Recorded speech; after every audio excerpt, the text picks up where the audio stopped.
Here and we're ready to get started. So I'd like to welcome everybody to our first Facilities Committee meeting with our new board members. It's great to be back and excited about what we're presenting tonight. So with that, if we could do roll call.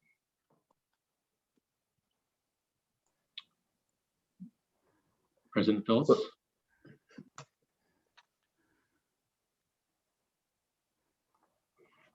Can you see him here? Present. Okay, and Trustee Christian. Present. And then we have our district staff as well. Louis Freeze, Associate Superintendent Operations. Tony Wold, Associate Superintendent of Business Services. Good afternoon. So happy to meet with all of you today. My name is Melissa Payne. I'm the Director of Contracts.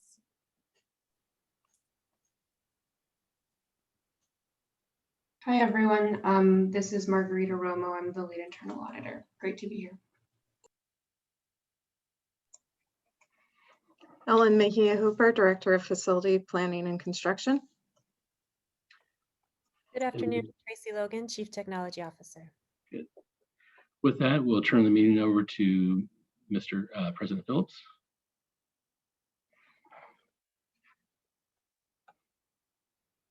One second, please. First, I want to apologize to everyone. I was on the line with the superintendent, and we were finishing up a couple of things. If you don't mind, Mr. Christian, and again, I apologize, I'm going to ask if we can take just a 5-minute recess. Mr. Christian, can I have a motion to do that, please? So moved. Okay, so it's been moved and there's only me here to second it, and there are no objections to this. So we are just going to take a brief 5-minute recess, and I apologize to everyone for this, and we will be right back with you very quickly, okay? Thank you, bye-bye. 5 minutes.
Thank you very much, and I appreciate everyone giving us a moment to take a recess. I'm going to ask everyone to stand for the Pledge of Allegiance. I pledge allegiance to the flag of the United States of America and to the republic for which it stands, one nation, under God, indivisible, with liberty and justice for all.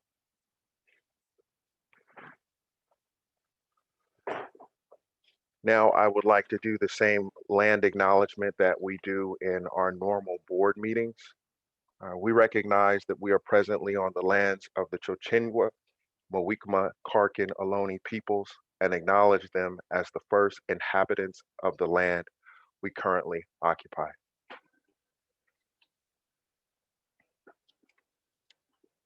I want to welcome everyone to the first facility subcommittee meeting of this year. The date is February 12th, 2021. Again, I apologize that we've started a little late today. We will make sure that we are on time moving forward and that we value everyone's time that they spend with us. Members of the public are invited to speak on any matter related to the district's facilities and will have that opportunity later on today. Public comment will be provided. I believe the standard way to do that in the board meetings will be followed today, which is by raising your hand in the Zoom with *9. If you do need interpretation services, you have the ability to access that by clicking on the globe icon at the bottom of your screen. But again, we want to welcome you all to this meeting today. We are going to move on to item A2, which is approval of the agenda. Mr. Christian, do you see any changes that you need to the agenda?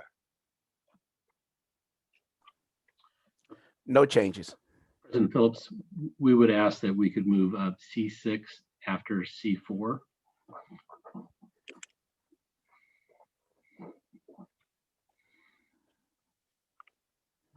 Okay, after C4? Yes. Okay. Is there anything else? Nothing else on our side. Okay. All right, so there are only two of us, so we don't necessarily need to vote on this. Mr. Christian, I heard you. Mr. Freeze, I heard you as well. So we're going to move on to item A3, which is meeting dates. So we have March 12th, April 2nd, May 14th, and June 18th. Mr. Christian, those meeting dates, they're not set in stone, and they should be all the second Friday, which is what we are on today. But do you have any problems with these dates, sir?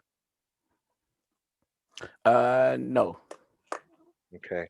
The April 2nd date, I'm looking at my calendar right now. That's not the second Friday, which is our normal date. So that's the first Friday. Do you want to, if you didn't get a chance, to make sure that that date works for you as well? Okay, I am good. Yeah. Okay, and then June 18th, that's not the second Friday as well. That's the third Friday. Are you okay with that date? Yeah, with the 18. Okay, we're good. So it's funny when they're Mr. only. Phillips, Yes, ma'am. sorry to interrupt, but we have gotten a message from our interpreter that she is not able to stay with us. And so we are looking for another interpreter as we speak, but we just wanted to make the announcement that that has occurred. Thank you. How long do you think it will be before we get someone? Mr. Jordan is working on it right now. Okay. All right. Thank you very much. But the interpreter is still here right now, right? No, she left during the break. I shouldn't have We gone also over. don't have any attendees that I believe would be accessing interpretation at this moment. Okay. All right. Well, thank you very much. So, Mr. Christian, those dates work for you? Yes, sir. Okay. So they work for myself as well. Whoever's taking the minutes, you can just put that down. There's not really necessarily a need, I think, for us to vote on whether the dates work for the both of us. They do. So we are now going to move on to public comment. This is item B1. Again, members of the public are invited to speak on any matter related to the district's facilities at this time. Members of the public may speak on individual items of interest in the agenda as the items are discussed. So this is pretty much what we do at the regular board meeting. This is general facilities comments, comments that are specific to any item on the agenda. Please wait until those items are called. Whoever on staff is doing public comment, please begin. We do not have any participants at this time. Okay, moving right along then. So we're going to go to item C1, which is committee's purpose and objectives. Yeah, so this is our first meeting, and we thought it would be appropriate to bring a committee purpose before the committee and see if this aligns with what the thinking is for the purpose of the Facilities Committee and how it aligns with the board. So the purpose of the Board Facilities Committee is to support the work of the board by guiding and providing transparency to the development of the facility projects in accordance with the district's mission, planning documents, board policy, and the educational program. So we are generally going to follow the same format that we follow in board meetings. We're going to use Rosenberg's rules here. And so that would mean that we would be doing questions now. Mr. Christian, do you have any questions about this? No questions. Okay, I don't have any questions either. Is there any public comment on this item? Yes, there is. Okay, we are going to go to public comment. Thank you. Mr. Gosney, you can unmute now. Actually, my hand has been up since you called for public forum. I just sent you all a text saying my hand has been up. If it's inappropriate for me to speak on public forum right now, then I'll just shut up. But I did not see it at the time of public comment. Okay, so we're on this item now. Mr. Gosney, do you have any comments on this item? no, but this is not the way to conduct things because of a technical failure at your end. Shutting up the public again is not the way to go. Thank you, Mr. Gosney. Ms. Hooper, are there any other comments, public comments? There are no other hands raised. Okay, we're gonna go on to, I almost said board discussion, committee discussion. Mr. Christian, do you have any comments that you'd like to make about this? No comments at this time. Thank you very much, Mr. Christian. The only comment that I have, and we're not necessarily adopting this, but the purpose of every single committee, including this one, is to support the board. The work that we do here will be advisory to the board, just like the work that all of the other committees do. The idea of us moving to a more robust committee structure is to create space for board members to do deep dives, but also to make our organization more efficient. And I'm not telling you what to write this down as a purpose, Mr. Freeze. I'm just kind of No, I'm talking, just listening. right? So, but the purpose is for us to have a more efficient organization and a space for board members to be able to get the work done that they were elected to do. And all of that can't happen during a board meeting. That is a very limited space. So all of the committees, including this one, will be working to support the overall work of the board.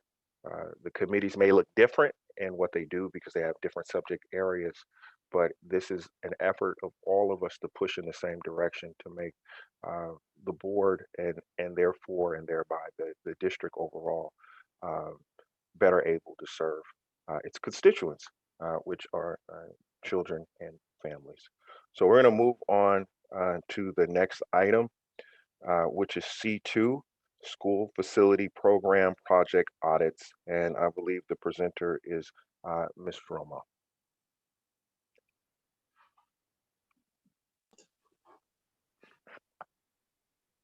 Hi, good afternoon.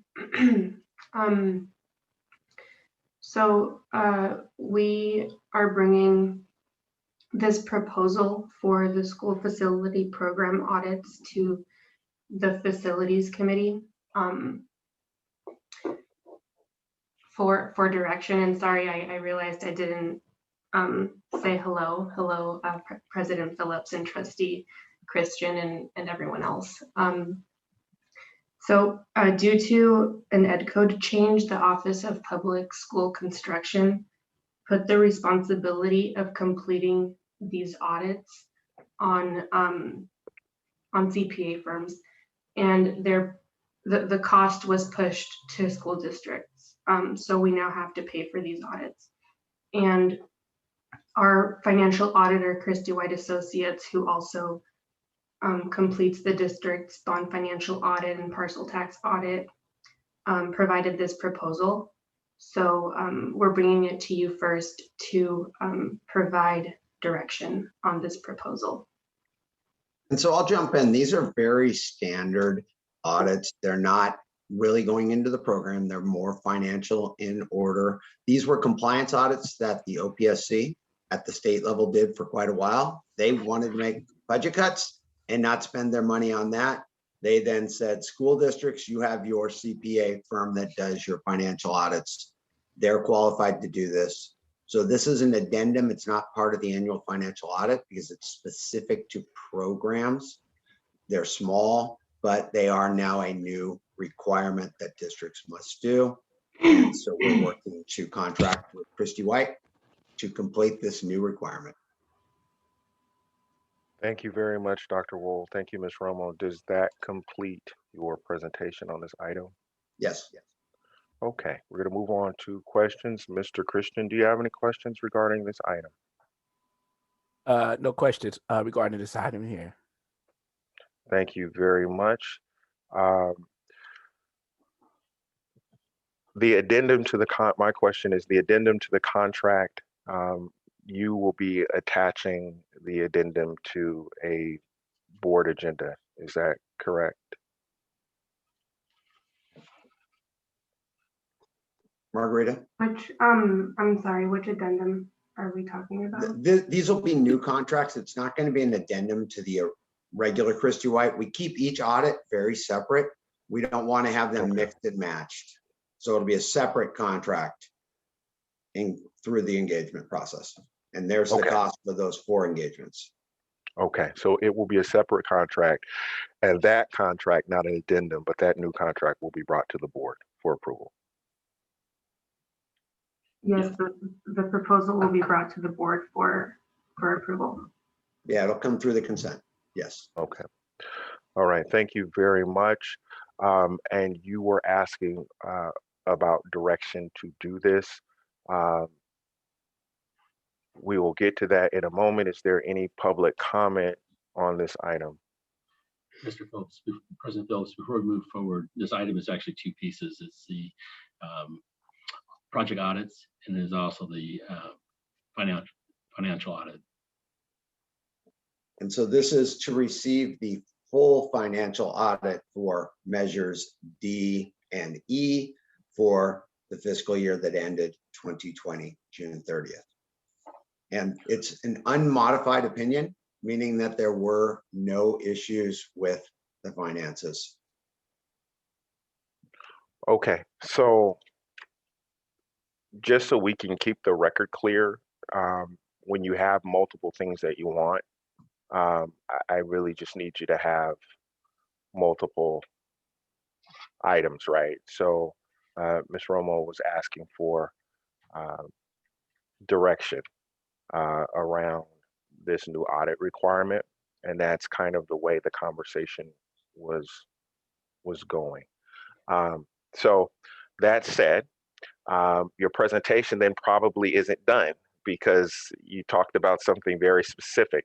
Do you want to finish your presentation, and then there may be more questions? Yeah, I'll pass it back to Ms. Romo to give just the quick highlights of the audit. Yeah, sorry, I didn't realize these were the same, the same agenda item. So Christy White conducted our bond financial audit, and this is the draft report you're looking at, and they gave us an unmodified opinion, which is the best opinion that that an auditor can give a district. And we took this to the Cboc on Monday for them to take a look at. And we wanted to bring it to the facilities committee as well. And did we say that the audit schedules are also part of this item? Sorry, I just want to make sure before I dive into that. Go. Okay. Pretend that we're just starting over and do what you need to do. So Okay. moving forward, we will make sure that we have 3 different bulleted items to remove the confusion there. So in addition to receiving the annual audit, which is a unmodified opinion, to have information on 4 brand new audits we have to do, we thought, let's just add a little more confusion and put the entire chart of all of the audits here. And so what you do see now is that there are 5 different audits that are currently in progress or that we're asking for direction. The last one is the one we just talked about, which is the new 4 closeouts from OPSC. The one on the far left is the one that you're receiving right now. In progress is the annual required performance audit with the expected time to get it through in the month of March. And then we are also finally finishing all of the validations for the 2015 forensic audit, where we have phase 2 with Moss Adams working on their items, and then phase 1.5, which are the items that did not get completed in the first round with Moss Adams that are now being done by an independent firm, Eide Bailly. So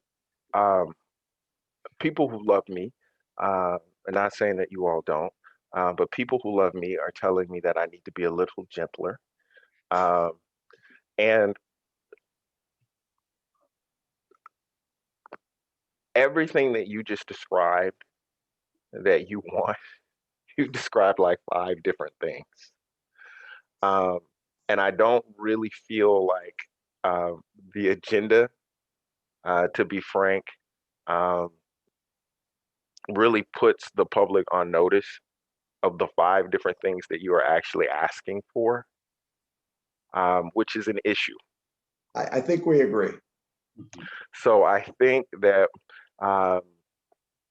we need to sit on this for a little bit and bring it back, so the public has, even though there are not 1 million people here, who knows, there may be 1 million people if they saw some of these things broken out on items. So I think we need to bring C2 back. And with that, we're going to move on to C3. Just so I'm clear and not breaking any rules here, there is a hand raised. For For public comment? For public comment on this item.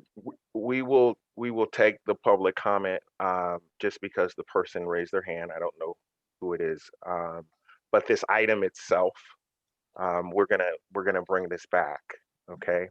Are really items, because it's not really one item, but we'll do public comment on this. Okay, Mr. Gosney, if you will unmute. Yeah, I did unmute. Thank you very much. And the reason we talk about it now is so that when you bring it back, you can consider the comments that from the public right now. And right now, this member of the public is representing the Bond Oversight Committee. And for many, many, many months now, we've been begging for the board to set up a joint meeting between the Bond Oversight Committee and the board. So, Mr. Gosney, I'm going to stop you. This is comment on this item. You I'm have looking a at comment on this item. I'm looking at the schedule right now. And the comment is about the schedule. The schedule Okay. is just what you brought up, isn't it? So, Mr. Gosney, you're not going to sit and yell at me in this meeting. I'm letting you know that this item is about the audits.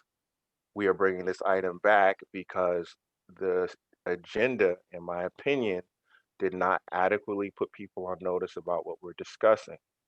But we are on an item about the audits. You are, for whatever reason, attempting to talk about joint CBOC meetings. That is not about the audits. So do you have a comment on the audits? I'm looking at page, was it 28 of 76 or 29, which has the draft audit schedules. Is that not pertinent to the audits? So if you want to talk about the audits, go ahead. This is not an item about joint CBOC meetings. It's about the date of that you've got on the audit schedule. Okay. And the proposal was that you actually, before you decide to agree to accept these audits, that you actually meet with the Bond Oversight Committee, which we traditionally do. And the date for that was not on the 24th of March, as you got listed right here. As Ms. Romo has told this Bond Oversight Committee that these dates were put on there because the board has not scheduled a joint meeting at the end of March as required by board policy. So my suggestion is that when it comes back, this be considered, the joint meetings be considered so that it could be brought up and discussed by both the Bond Oversight Committee, who knows a little bit more about these audits than the individual board members might. So it could be a little bit more productive. Thank you very much, Mr. Gosney, for your comment. Ms. Hooper, are you running public comment? Yes, sir. Do we have a timer?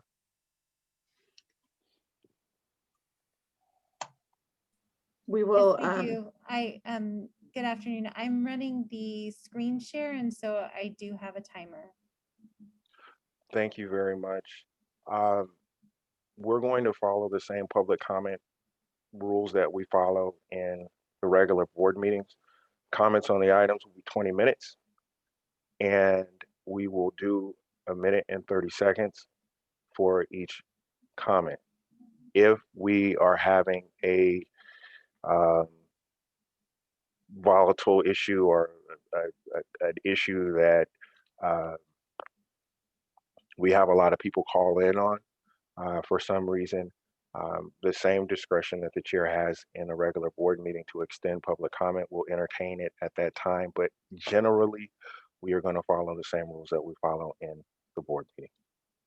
In this committee, other committees can do what they, well, I won't say that. So anyway, it's 20 minutes. Is that same for the raising your hand? They have to raise their hand before public comment begins?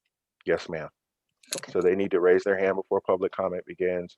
There's going to be a 20-minute overall time limit. It's going to be 1 minute and 30 seconds per person. We did have a hand raised post public comment, so that was the reason for the question. Oh, no, that's fine. And I just said that. And I know things have been done differently at different times. So if there is a hand that was raised before I said that, please let them comment on the item. If they have a comment on the item. Ms. Humes?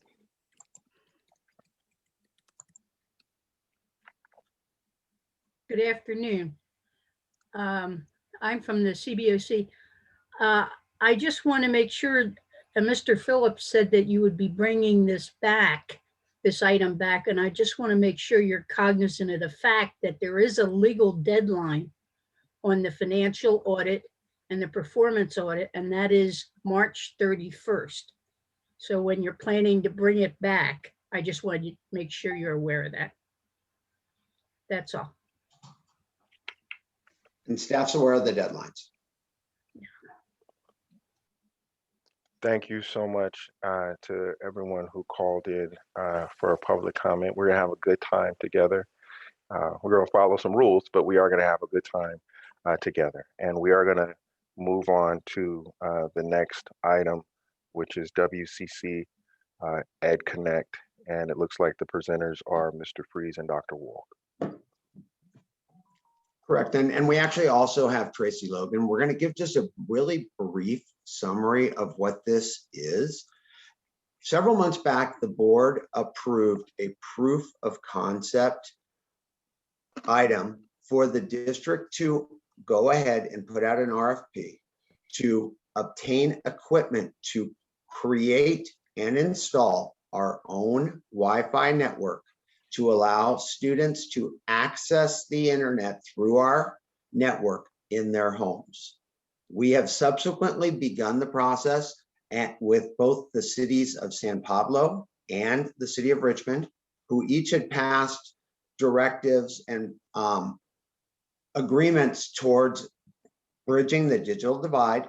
We are working on finalizing an MOU with each that we hope to bring to the board potentially as early as the next board meeting, only on a timing thing.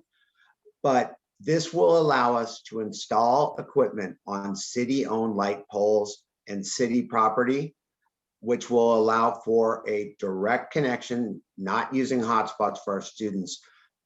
Tracy Logan is going to talk a little bit about where we are in that proof of concept at this point. Tracy? Great, thank you, and good afternoon, all. So at this point, as Dr. Wold shared, we have been in conversation with both the cities of Richmond and the city of San Pablo to develop mutually beneficial MOUs.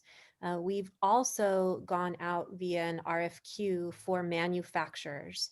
So this proof of concept would be a two-part process. The first is to determine what is the right equipment for the wireless infrastructure, and the second is the installation. So at this point in the process, we have landed on 2 manufacturers, and we are now in the process of designing the locations. There will be 2 different locations, one in San Pablo, it's looking like near Helms, and the other in Richmond, and at this point it's looking like near Lincoln Elementary. The reason for choosing locations, and we have not yet finalized location, is to choose areas that have dense housing populations, that have challenging construction, kind of the worst case scenario that we could imagine for installing this wireless for communities that need it the most. So we're using the data that we have collected based on students who currently have our little hotspots to target which of these areas would make the most sense. And the idea is then we go out to bid via RFP to determine installers. They install, and during the course of the spring, April, May-ish, we put it to the test. We get input from the folks living in the community to see what performance looks like. We really put it to the max to see how viable a solution this can be for us as a permanent solution, both in these 2 particular areas, but then also potentially to scale throughout the school district for our students and our staff. Thank you, ma'am. Is that it? So once we have that, we would come back to the board with what we call phase 2. That would be the full build out in those cities. We anticipate that there will be multiple phases in this project to the point where when we're done, we will have been able to expand to all of the cities we serve through MOUs and creation of this network. It will be many different steps as we go. And as Tracy said, we are trying to find the single worst possible place to do our proof of concept so we can make every possible mistake there will be and find every possible thing that you wouldn't have thought of in that initial piece so that we come back to the board and truly give a full understanding of what it will take to build this Lewis, I think that is it. I think you've covered most all of it. Okay. Thank you very much. Mr. Christian, do you have any questions about this? It's pretty much clear, so no questions. Okay, thank you so much, sir. I do have just a couple of things that I need to ask to try to clarify. So phase one is basically this pilot. And we're looking at somewhere around Lincoln and somewhere around Helms. Yep. Yes. Looking at basically a 3-block area in each location. Okay, because that was my next question. So what is the well, they're not hot, so like the range, how would this work? I mean, how, because it is a range, right? So like Well, you're talking about a each 3-block range. device has a certain range. That's why we're doing it in a very dense apartment area, because we want to determine, are we going to have to enter into MOUs with property owners, depending on how far back it goes from the easements on the streets? Are we going to have to enter into agreements with PG&E to use their facilities? In Oakland, they did a city Wi-Fi program, and they had to create MOUs with other municipalities for the installation of these access points. Because what you're doing is you're basically going down a street and you're putting an access point every 100 feet, every 150 feet on different city property that broadcasts back to those residences. Right, but what we're starting with is the idea of using city property, not private property. That right? is correct. And finding how many dark spots we have. Are we able to get full coverage? Are we not? If so, what will it entail to get full coverage? So we don't want to promise that we can deliver something and then find out that it doesn't go through 4 walls, it only goes through 2. And the range that we're looking at right now is 3 blocks, Yes. a 3-block radius. Yes. So we can define how many devices need to be installed to cover that area. Okay. And then you spoke about the manufacturers earlier. I think you said 2 that you found. Yes. Yeah. Okay. And these manufacturers are doing what? They're providing the equipment. So the They're pro- equipment are the wireless access points that will be installed. Okay. And then you said that phase 2 then, so phase 1 is the pilot. Phase 2 is what again? We actually would begin installation and expanding from that 3 blocks beyond. At that point, we would be purchasing those devices that passed phase 1. Because in phase 1, we're not purchasing the equipment, we're only paying for the installation. As we move on, we would be purchasing the equipment, we would be installing it, and we'd be expanding until we had full coverage. So if you think of the map, when you see cell phone maps and coverage maps, you would just see our map continually getting darker and darker as we spread. So let's pretend for a moment that using public property doesn't work and that we need to use private property to get maximum coverage area. And what does that look like? The school district doesn't have eminent domain power, I believe. The cities do. But we're also talking then about purchasing property from people, because that's what eminent domain really is. And that's even assuming that that's necessary. But who's going to pay for all of this? So we believe that if we have to go beyond, we don't have to actually purchase property. We would be actually entering into an MOU to install this little access point on a Pacific Gas and Electric pole. That would be the next step to go for. And then at worst case, if you end up in a private area where you've got only private utilities, private roads, there are a couple of those, we may or may not have to enter into an MOU with the property owner to install on their property. Those are the small scenarios, but that's part of getting full coverage in an area. You can't just put up an antenna that broadcasts a mile. Okay. I don't have any more questions. Mr. Christian, did you have any questions? I know I asked you, but do you have any questions now? Yeah, basically, I mean, you covered pretty much of everything. So basically, you're looking at area 2 and area 3, basically where all this will be set, the areas that will be worked on. To start, absolutely. Yep, that's based on the students that have requested hotspots now. That's our areas of densest need. So that's where we're going to start. Pilot this again to make sure this works and we can forecast out what it's going to take to go full scale. And then we would build out from there based on what we learn in the pilot. Okay, thank you. Thank you, Ms. Logan. And just before we go to public comment on this item, so that's the signal for people who want to talk on this item, raise your hand because we're about to go there.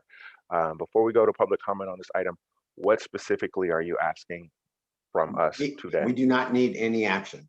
There's no action. This is information only. We felt it's important to keep the committee and the public completely apprised of each step of this process because it is a new and innovative program. Okay, thank you very much. We're going to move on to public comment on this item in specific. Is there any public comment? Yes, there's one. Ms. DeWitt, if you would unmute. Can you hear me? Okay, great. This sounds like a very innovative and exciting program. I'm curious as to how you would handle others that want to get on this network. You know, we all pay for Wi-Fi in our homes. And so I love the idea that it would be free to students. I'm not quite sure how it would not be piggybacked on by other people and therefore maybe degrade even the signal. And it just seems like the scope could possibly be paid for by cities or counties or something like that so that everybody could have it. Just a thought.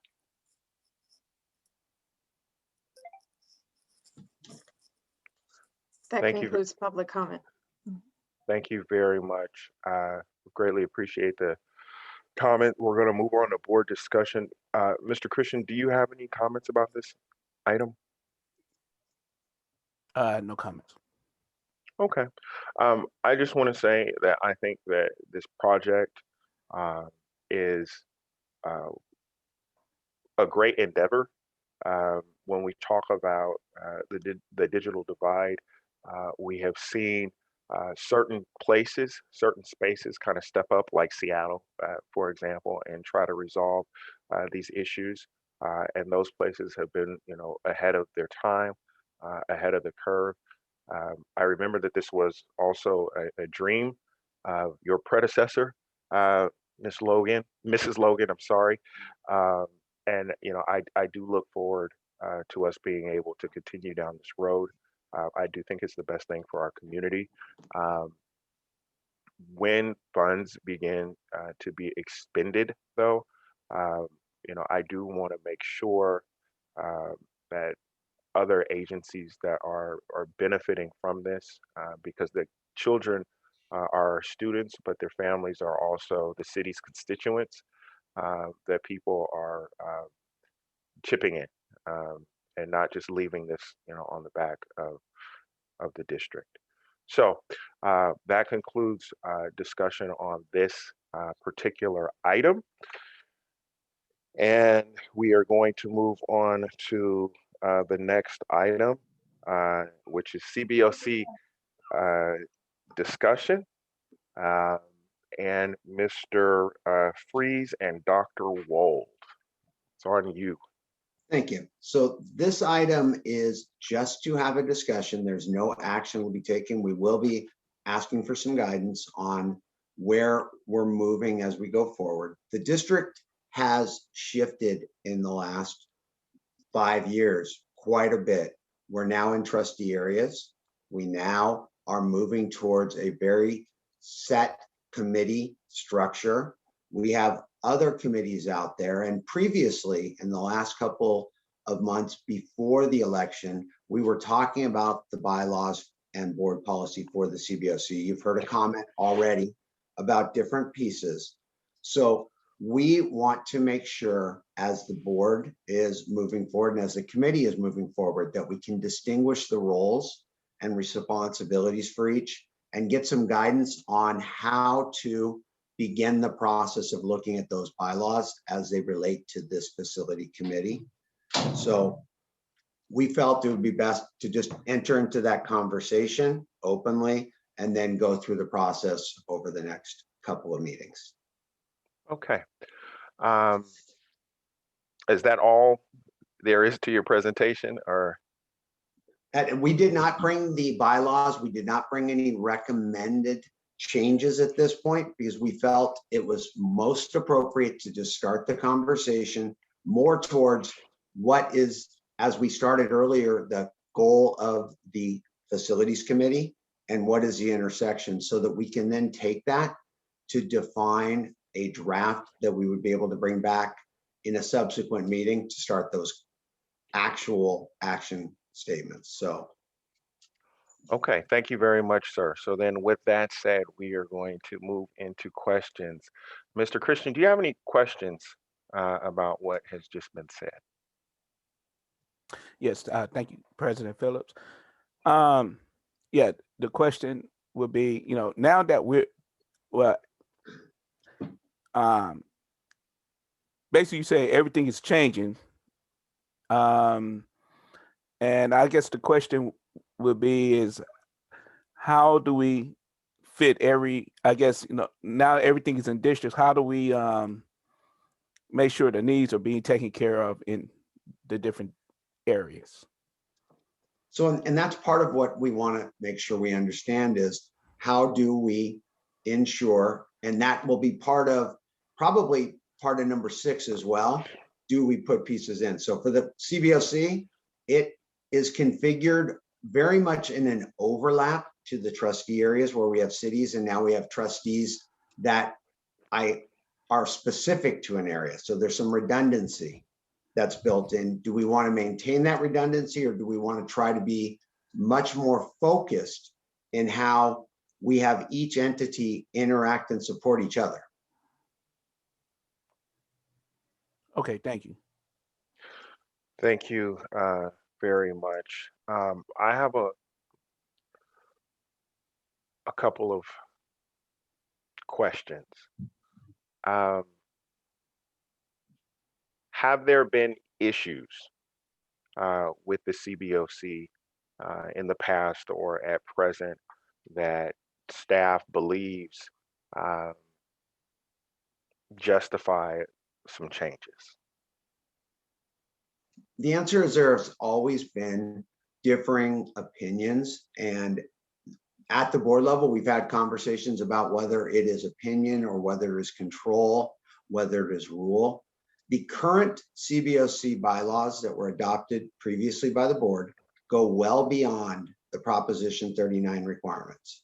In fact, the Board of Education has provided more authority to the CBOC than is required by law, such as there was a mention of joint meetings. That is not a requirement in the law. There is a requirement for an independent committee to review the finances and then make a public report on whether or not the financial expenditures of the bond program aligned to what was put in the language of the bond.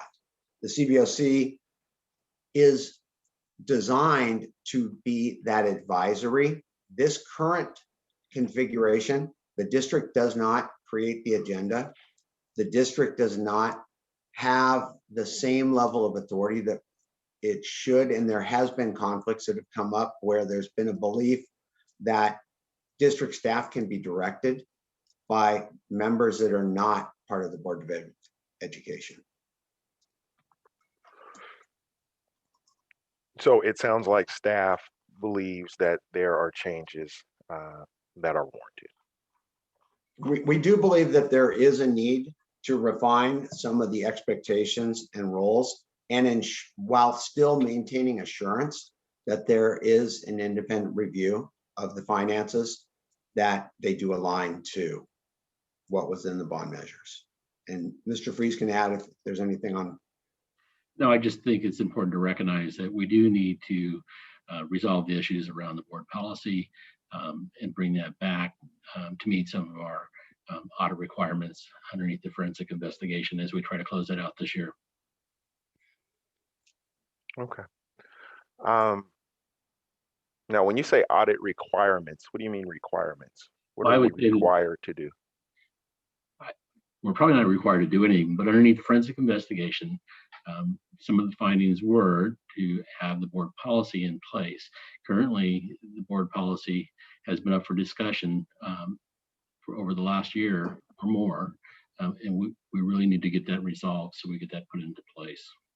And Okay. it currently does not align to what staff believes is the current direction that we've now begun with our committee structure, with the way we're doing business now.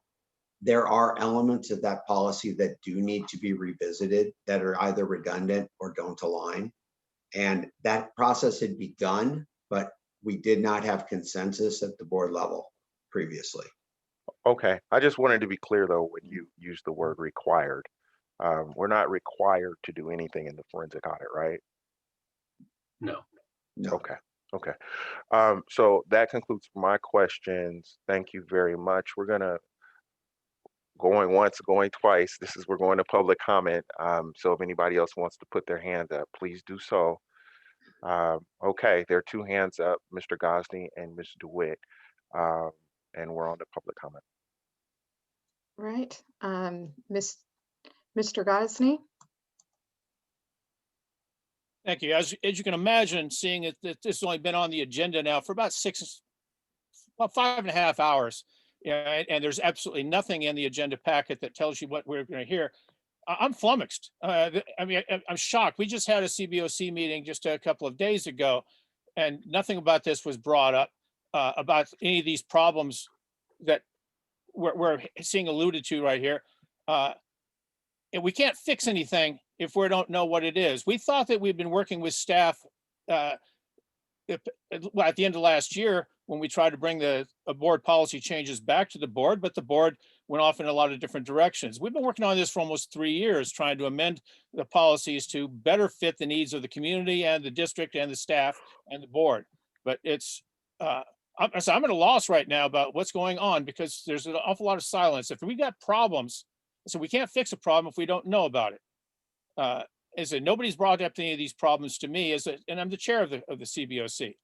It's a shame that we're finding out about these kinds of things by attending a subcommittee meeting held at the end of a Friday afternoon, instead of letting us know in advance about this so we could be better prepared.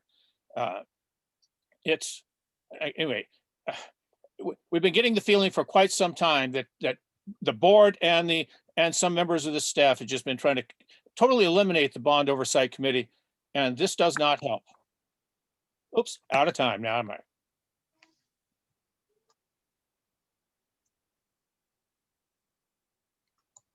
Ms. DeWitt?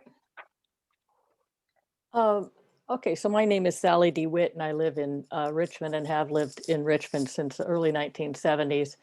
I have the third generation of my family in the school district. And I have been on the bond oversight committee for 4 years. I think I'm still on the bond committee, although I'm not sure because I just put my application in to renew or get back to the committee. And I want to speak here on behalf of very strong oversight, not to weaken. I'm appealing to you not to take action to weaken the bond oversight committee. We are a group of volunteers. We care deeply about our schools, deeply, deeply. We spend hours with our schools. And I have personally have for the last 40 years. My feeling is that strong bond oversight helps assure wise use, prudent use of public funds, which I believe should go to school principals and teachers and be spent very wisely when it comes to facilities. So that's my plea to you for strong bond oversight and why I spend my time there.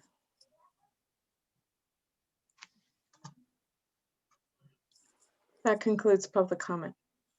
Thank you very much. We're going to move on to board discussion. And it's funny, I'm not putting you on the spot, Mr. Christian. There are only two of us here, but if you want to say something, you can. If you don't have anything to say, that's okay too. Because I'm going to keep saying Mr. Christian, Mr. Christian. But anyhow, do you have any discussion, sir? Sorry, no discussion. Okay.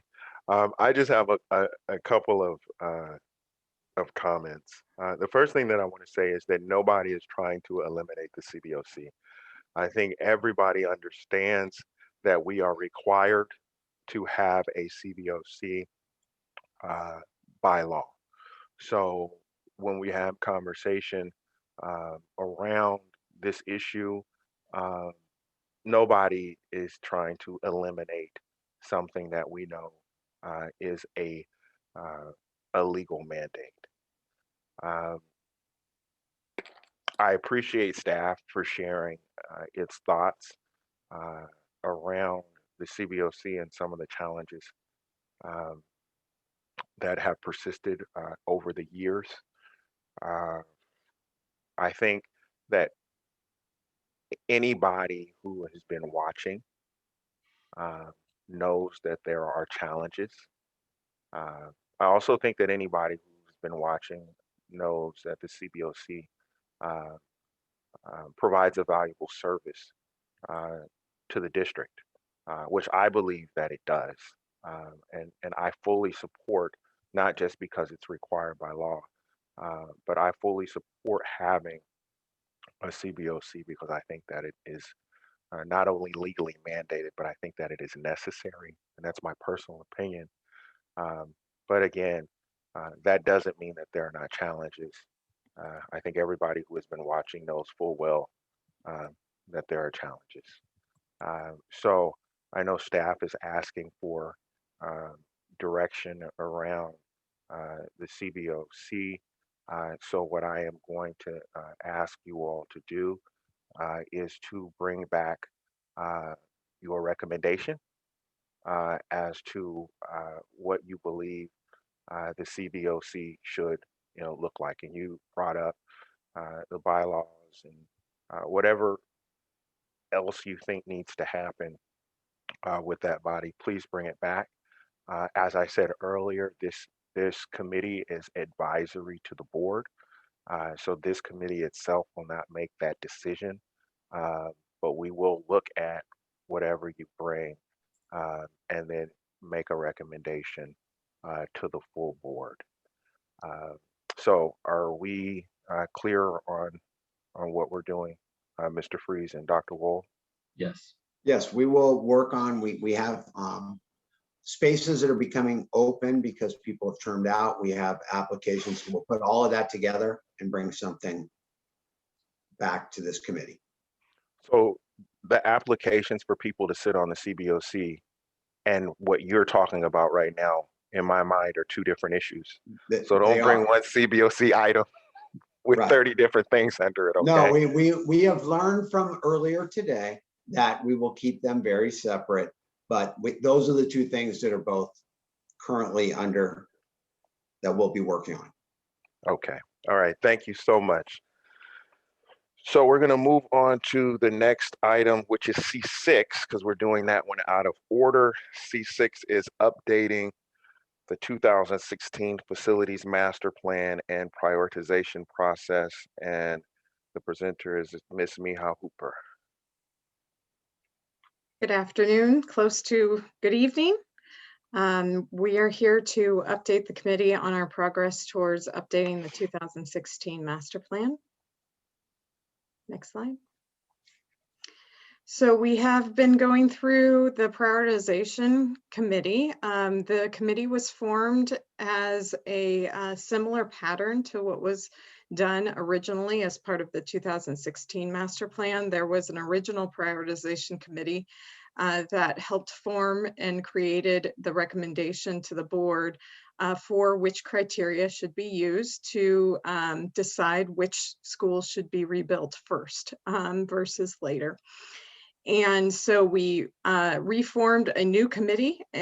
We had an extensive process to get committee members involved. And we also did a community survey at the same time, asking about the criteria that was part of the 2016 and how important it still was now in 2020.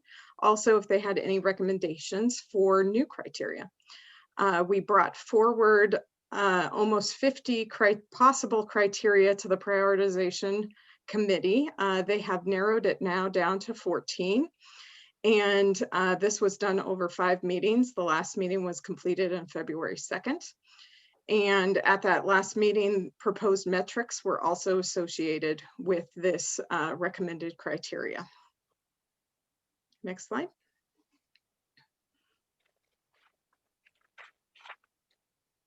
Next slide, please. So kind of zooming out a little bit from the prioritization, you'll see that that's just one box in this overall plan of creating a updated master plan. We also have district-wide initiatives that were outlined in Measure R. So when that was passed, there were communications in there about air conditioning. And due to COVID, there's also been a lot of discussion about air quality. And these two things work hand in hand because obviously our air quality is greatly affected by our HVAC systems, which is what brings forth our controlled air, right? So thermal comfort and air quality are hard to look at separately. So we're looking at those now combined, as well as the need for technology, which you heard about EdConnect earlier. And so these components were brought forward in Measure R. And as in every facilities master plan, there are student housing needs, right? The ultimate goal of all of our facilities is to house our educational programs. There is discussions of additional programs, so accommodating those new programs in an actual facility, as well as addressing areas within the district that might be over or under capacity. Those 3 different components all need to be folded together, though, into one implementation plan, because it would be difficult to move forward when you've got 4 different lists laying around of things you would like to do. So that is how the option development phase comes together. So once we create the needs list, we need to create possible solutions, which are options. And then once the board selects a particular option, then we move forward with an implementation plan. Next slide. So to finalize the criteria, which is going back to the prioritization process, we are today confirming with the facilities committee if the criteria and metrics that have been set forward by the committee is agreeable to the facilities committee, or if they would like to make adjustments. Then post trying to that, we also wanted to confirm our future steps in creating this final criteria, because the one piece that's still left to do is to weight the metrics. Or weight the criteria. So not everything could count for the same amount of points. In the last version of this, we had 6 different levels of importance that all mathematically affected the outcome of the prioritization. So that component still needs to be completed. We would like to go out for either a community survey and/or community meetings to help get additional input for the committee to provide. Then the prioritization committee would meet and take those recommendations to make a final recommendation back to this committee, and then that would be forwarded on to the board. And so this is the next step to be able to finish up the prioritization process of the 19 sites. Next slide.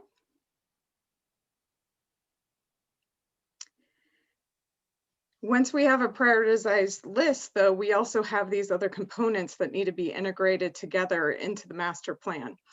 So the changes in programs, populations, capacities, and future growth analysis, and safety requirements, all could be brought together for discussion at the facility committee for potential solutions, which need to be evaluated and prioritized to be able to get to that final implementation plan.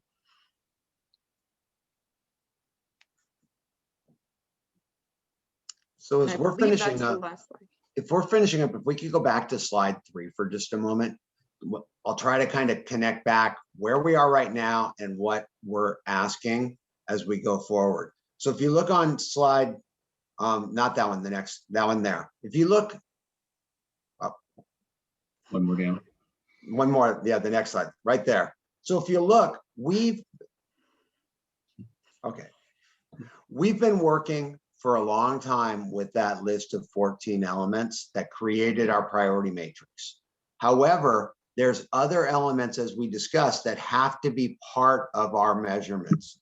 And so what district staff is saying is, we're now at a phase where we do need to incorporate and then create a metric that will ultimately come back to the facilities committee for a calculative determination of what is our final needs. And that we believe we must incorporate, and we're asking for direction from this committee that, do you concur, go back now and take a look at what has been the impact by areas, because we're now in areas of our previous work. What are our demographic changes that we're seeing that have impacted and changed in the last 5-10 years? Do we have capacity issues? And if we have capacity where we have under capacity or no capacity left, is that incorporated into the metrics? Have we addressed? COVID has made it very clear. Some facility needs have moved up, and we need to make sure that there's a metric and that they're calculated in there. And in addition, the impact to the percentage of students that each project will have. Is that part of our metric? Are we looking at one project that impacts 1% of our students versus another one that might impact 28%?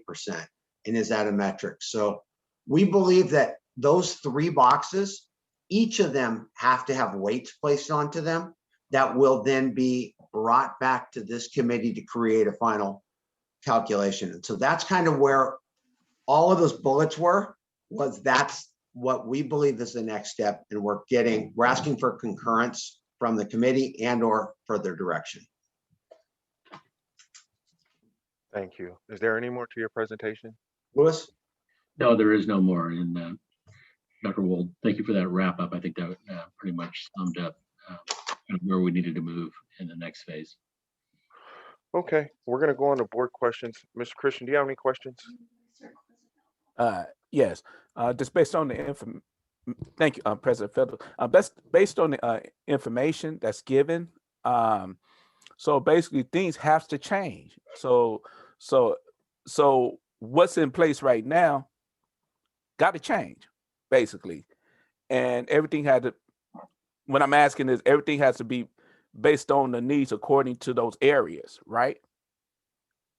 We believe that we need to go and take a look at each of the areas and then take a look at each of those additional components and add in some additional metrics that are necessary for you to have a full view of all of the needs across the entire district and be able to prioritize them appropriately with the mathematical formula added to it. Okay, thank you. I love you guys because as we sit and have these meetings, we're starting to all get to know each other better. Because Mr. Christian, it was questions and you were talking, and then you saw me start to smile and ask your question. So on to my question. I heard earlier the recommendation, and I just want to make sure that I'm clear because I thought Ms. Mihawk Hooper, I'm sorry. Did you say you wanted us to make a recommendation to the prioritization committee? No. Okay. No. We were looking at the recommendation that came from the prioritization committee. We were looking for you to see if you had any additional comments on the criteria or metrics that were proposed by the prioritization. So the recommendation came from the prioritization committee to you for comment. Okay. So And she's, just that's a so top you know, box. and don't stumble so much, it's Mejia Hooper. Mejia Hooper. Okay, Mejia Hooper, got it. So that is the top box of so- those 3 boxes. That's one component. We're also saying we need to now, the district needs to fill in the 2 middle boxes and then put all 3 boxes into our final formula. So all of slide 2 are the elements that the prioritization committee created. That's 1/3 of the things that we need to consider to finally create a full list. And part of our challenge is that these criteria for prioritization Can you go only back? applies to 19 Wow. schools, right? And the difficulty is we have, 55 schools. So Correct. there's Can this actually, gap. while you're talking, just really quick, while you're talking, can you stay on? I'm listening, but can you stay on that slide? Go ahead, Ellen. Okay, so just for clarity purposes, the priority schools that you see in that top blue box is only 19 of our 55 schools, right? And so that box only affects 19 of our school sites. They are the most needy sites. They are the sites that had the least amount of projects completed or are not, or had construction projects planned that were never completed on their sites. So that's how those 19 were created. Then we of course have all the rest of our school sites, right? And so the second 2 boxes not only can apply to the 19 schools, but also to the remainder of the school sites.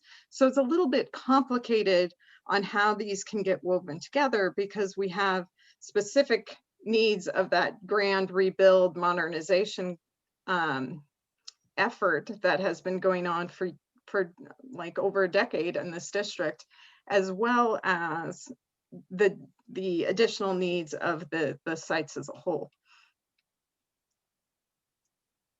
Thank you very much. Can you go back to the previous slide that had the criteria, please?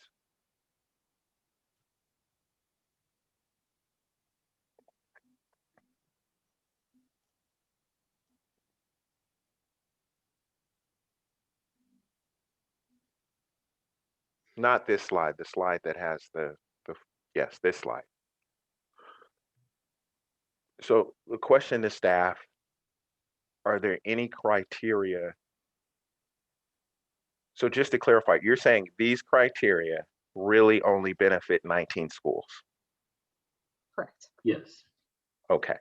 The idea was these were being applied towards the 19 that were in the prioritization list for the last master plan. So originally it was 21. Lake is being rebuilt. Michelle Obama was rebuilt, and that brings that list down to 19 priority schools. Okay. My next question is, are there any criteria on here that staff believes should not be on here, and why? There are some that are hard to measure as we look at them and how they would be assessed.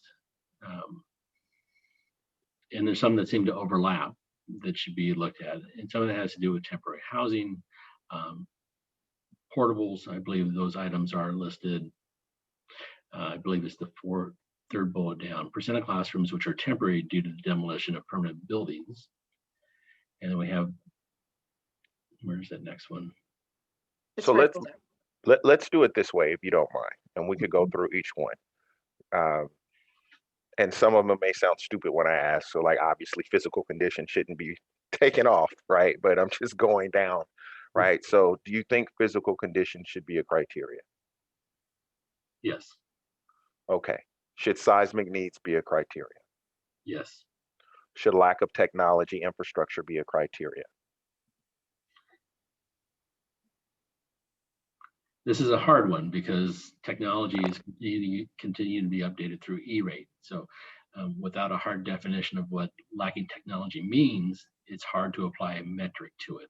What was used in the past was a study that was done by the technology department that looked at conductivity within the schools. E-rate has funded a lot of technology into the schools over the last several years. We're on E-rate 24 now. Every school has Wi-Fi. We're going back and updating the outdated Wi-Fi and installing more outside components. So it's how do you apply a metric and then apply that equally across the schools? And that I'll jump in because this is one of those where when you're dealing with traditional, I'm going to build, give me a hammer, give me a nail, that's harder to measure. Technology changes so fast that it does need to be a consideration on the criteria, and it needs to be a consideration for 53 schools, because just because you're not on the 19, you can quickly become more obsolete in technology than the building itself. So isn't there a difference between lack of infrastructure and outdated infrastructure? Well, once it becomes outdated, technology moves so fast that you could have no infrastructure. So it becomes outdated, becomes lack of, because it stops working. You think of your Windows computers, Windows 95 no longer works. No programs run on it. Okay. So I'm hearing two different things though. I'm hearing Dr. Wold say this is hard to, I'm hearing Mr. Free say this is hard to measure. And I'm hearing Dr. Wold say something different. You guys want to talk and come back? What we're I saying believe is what that if I could clarify, I believe what the discrepancy is between these two is that it probably doesn't need to be on the 19 school site one, but it probably does need to be on the 55 school site one. that's what Yeah, I we're would saying. agree with that one. That makes sense. Okay. All right. So lack of infrastructure, I get it.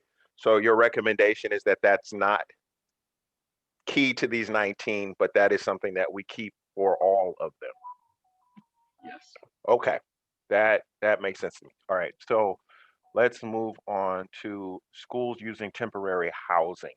Should that be one of the criteria? Now, this one's a complicated one because we do have 2 schools that currently have portables being used because the original buildings were demolished and not replaced. Although there's discrepancy about what was agreed to when those buildings were knocked down versus what was not agreed to. So set that aside, that's the statement, right? And then there's also the fact that we have 2 schools that within their critical needs projects, which are currently budgeted by the board, have a scope that puts students into temporary housing. It was the opinion of at least one of the committee members and the prioritization committee that that should not count because it hasn't happened yet.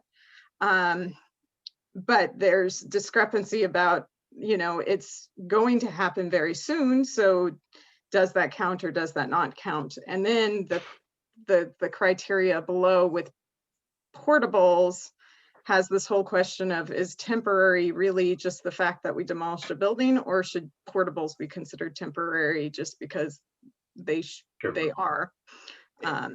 And so that's the discussion around this particular criteria. And I might, to give context, that this is another one, just like the technology, that just because you have a portable isn't necessarily the worst thing. And I'll give the perfect example. If you have a school that is 80% portables and you have some excess capacity on that school, and you have another school that has no portables but has no space for students, and you now are having to move students away from their home area, and you're trying to define the priority of facilities in general for the whole district, if you don't have a metric that understands that piece there, you end up disproportionately impacting more students than you would otherwise. So it really does fall into, it's an area you need to look at, but it isn't necessarily a trigger to guarantee construction. Okay, so what I'm hearing from you all on this one, and we'll make comments later on, Mr. Christian and I, but what I'm hearing on this one is that you don't think that this one should be a criteria. Am I hearing that correctly? It would need to be redefined if it's going to stay as a criteria. What are the metrics? And I think we need to keep this in context that these items are being measured against the 19 schools that are going to be proposed to be rebuilt, and how that may affect the priority of a school site. So I am sometimes a very black and white person. So I am asking a very specific question, and I don't do very good on squishy and wiggle. So I'm asking you, do you believe that this should be a criteria? And if your answer is it should be a criteria, but it should be redefined, okay. But really, the way it is currently anyway, do you believe it should be a criteria? It's pretty much yes or no. Yes. Yes, with different weighting. And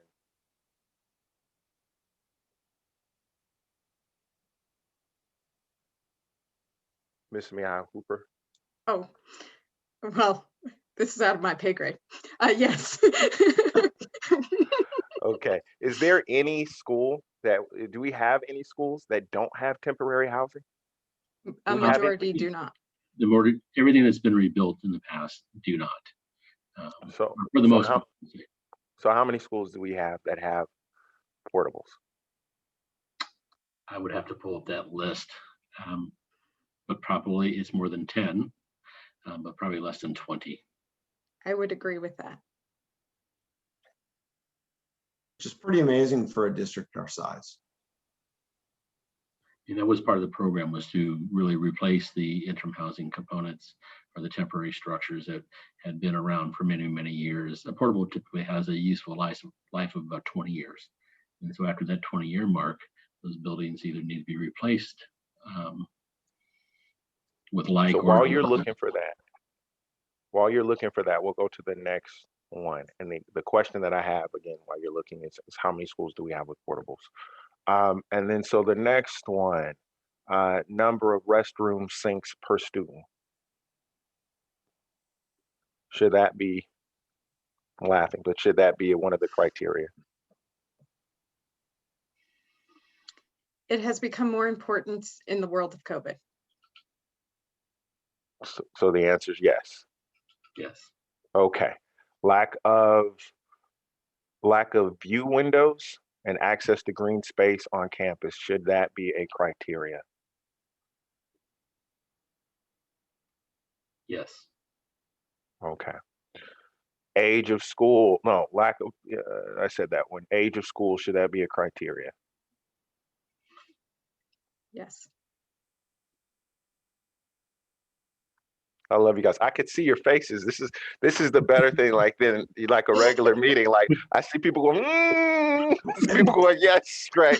You guys need to huddle before you come talk to us. Well, no, right? because the thing is, yes, the answer is yes, but I also can give you multiple examples of older schools that have been maintained that are historical looking, not just in our district, in other districts where the age would force you down a pathway to make them a priority when you don't want to touch that school. You want that culture. So age is relevant as a tiebreaker when all things are there, but it's not the indicator to, oh, you're next.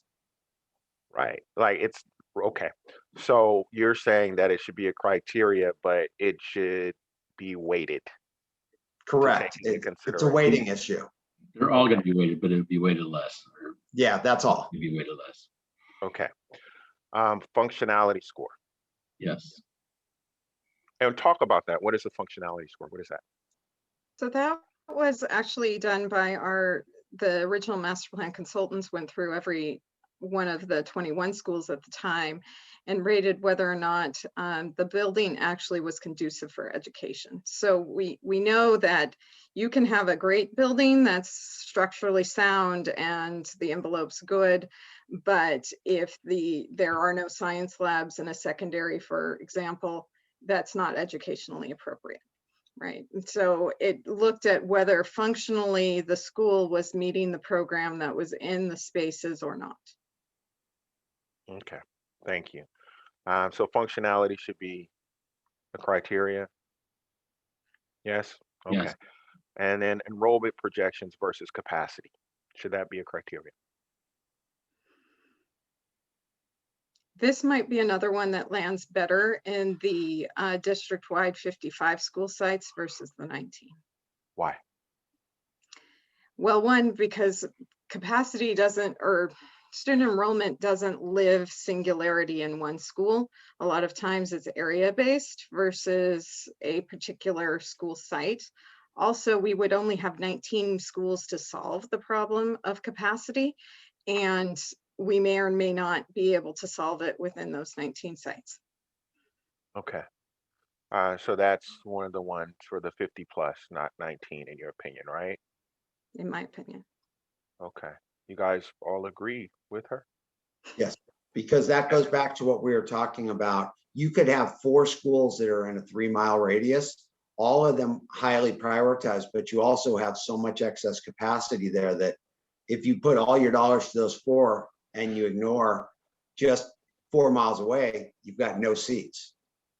So Okay. yes, it needs to move to the district side. Okay. And then level of ventilation. Don't laugh. I'm asking because I'm going through each one, but level of ventilation, should that be a criteria? Yes. Yes. Okay. ADA compliance score.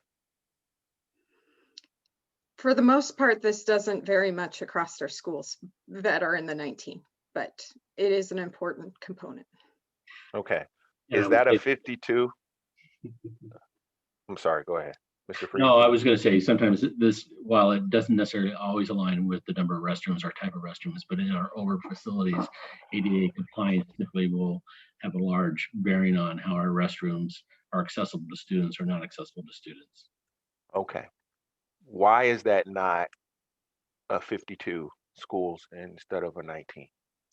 For the most part, the schools that have been rebuilt have addressed their ADA issues because they were built post the law of ADA or modernized since then, so that even if they don't make the exact letter of the law today, they are so much closer than the ones that were built long before the law even existed.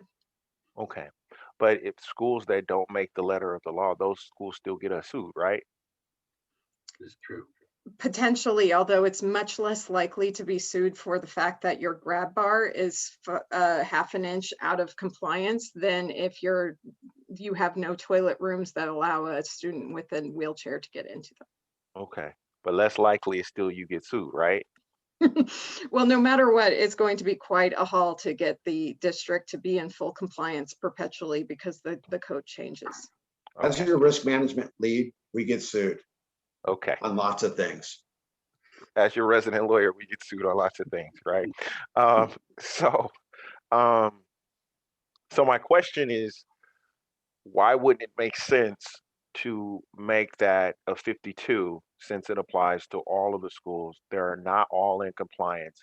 So why would it make sense to do that as a 52 and then to prioritize the ones that are most out of whack? I could agree to put it with the 52. Yeah, I could too. That makes sense, especially as we're building this 3-piece into one metric. That makes sense. And that would really, there's supposed, the district would have a transition plan, which would talk about how we move from non-accessible spaces to accessible spaces and how that gets prioritized. Okay. Sorry, I'm writing notes today. Nobody sent a public record request for my notes. So somebody's gonna do it. So moving on to the next one, percent of Black/brown youth and the percent of students who are low income ESL or foster.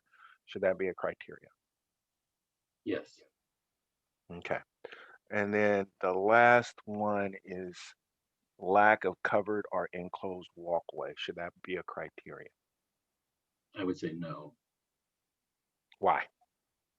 Well, I think it fits into some of the other scenarios that we have above when we talk about interim housing, portables. Certainly, if it's left, it should have a lower weight because I think it gets covered in some of these other points that we have up here. Okay, well, right now I'm not even asking should it have a lower rate. I'm asking should, in your opinion, as our lead facilities person, should that be a criteria? Period.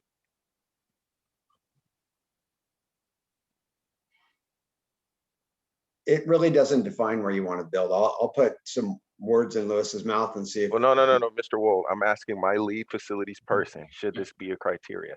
Right. And I don't think it should be on the criteria list. Okay. Dr. Wool, did you have something you wanted to add to that? I was going to make the same statement that this is not something that if you were having no criteria would make you want to say, I need to go build that school. It's just like the portables. That's not what's going to drive you. It's the more glaring areas. And I would only Okay. put that in context as you look at, again, this is to prioritize schools that get rebuilt. If a school site lacks a covered walkway, and I'll just use an example, Lincoln Elementary, lack covered walkways to get from the kindergarten rooms to the multipurpose room and circulation patterns. We were able to add covered walkways to address that issue. It didn't necessarily mean the buildings had to be replaced to do that. Okay, and just so I'm going to go back really quick so I know that I have this right in my mind and that we're all on the same page with the answers to the questions and answers. So lack of tech infrastructure, that's something that should move from the 19 side to the 52 side, right? Mhm. Okay, and then temporary housing, your opinion is that that should stay, but it should be weighted less? Is that what I heard you all say? I think Or it was not? redefined, I think is what the comment was. Okay, so redefined. Okay. And then the committee members may have some comments about some of this stuff. I know I do. Projection capacity, that is something that should be for all 52. Is that what I was hearing? Yes. Okay, so that's a 52 instead of 19. And then ADA is 52 in your opinion, but to prioritize essentially the 19 that are way out of whack, right? Correct. Okay. And then enclosed walkways, in your opinion, should not be on the list at all, right? Correct. Okay. And then just so I'm clear, the temporary housing one that you want to redefine, did you ever figure out how many schools have portables? That's where we were able to look that up. No, sorry, I thought you were doing it, so I did not. You guys got to get the huddle thing together. I thought he was doing it too, but go ahead. So, It's more concentrated on the questions. So while they're saying that, though, I will say there's been a lot of studies that it's actually good practice to maintain a percentage inventory of temporary housing within a school district. I've seen several studies from Cash that 10% is a good number. So just to keep that in mind, that sometimes it's actually an advantageous thing to have some temporary housing in your inventory. Okay. We'll come That was back to just to that. buy time for Lewis to find the number. All right.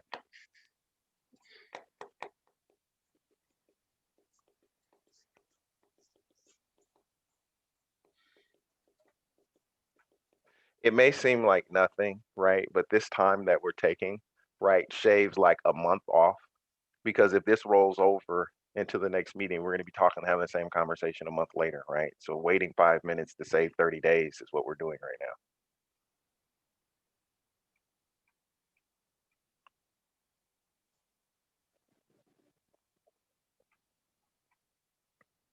And essentially, I guess the reason I'm asking the question, because the larger question is, does the temporary housing need to be in the 52?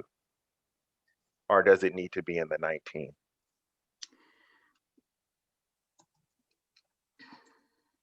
So like, I'll give you an example. So like, let's say there are only 19 schools that this stuff apply, but we have 30 schools with temporary housing, right? So that's what There's 20 sites that have temporary housing on them. okay. So that's more Well, than the 19. And that, have hold on one second. portables on them, I right? should say have portables on them. Yes. Yeah, so I think that really it does belong in the more global side than.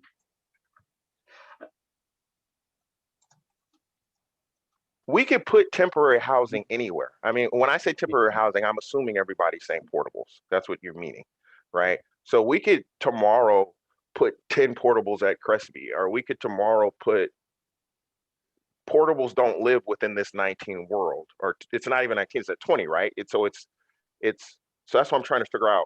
Should temporary housing be, it may only apply to a certain amount of schools right now, but it could apply to any of them.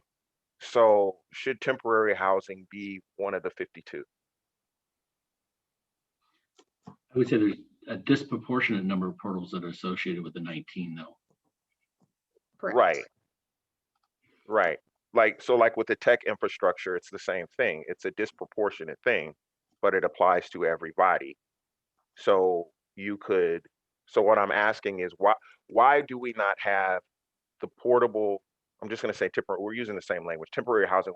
Why does that not apply to the 52, but the 19 are prioritized where it is disproportionate? I could agree to move it into the other category. I mean, well, but not just agree. Does it make sense? If it doesn't make sense, then it doesn't make sense, what I'm saying. So I'm asking you, why do we not?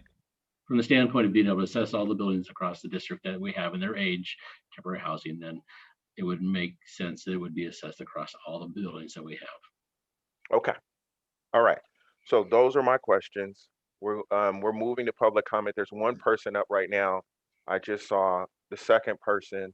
So going once, going twice, gone. 2 people for public comment. Mr. Gosney? Yeah, this is an extremely broad agenda item to limit only to 90 seconds worth of comments. So I'm going to start at the notes at the top of my page from about 45 minutes ago, talking about the facilities master plan. The reason we came up with the facilities master plan is because it was there were allegations of politics deciding what schools got built. And by having a facilities master plan, it became the Bible saying, this is a list that we are going to follow. But now I'm hearing not just one, but more than one board member, we don't have to follow the facilities master plan. We can do whatever we want. That has concerned me. So I would hope that this facilities committee will go back to their full board and get a commitment from all 5 of you that you'll follow the facilities master plan. I'm also hearing that since we're electing people in districts, that we've got to prioritize the rebuild of the schools, the repair of the schools based on districts. Well, you took an oath to represent everybody in the district, not just the people that voted for you. And this is one of the problems with going with the district elections. You say, well, I was voted into Ward A. Why do I give a dang about the schools in Ward B? They can't vote for me, because I have heard that from several of you so far, that you just don't care about the schools outside of the people that vote for you. But we need to make sure that we follow the facilities master plan and listen to it. And lastly, before my time runs out, I serve on that prioritization committee, and I'm a little bit disappointed, that we had this committee, we got our input, and now, but you're not listening to us at all. You're talking to staff and letting them decide what should be on that list and what should not.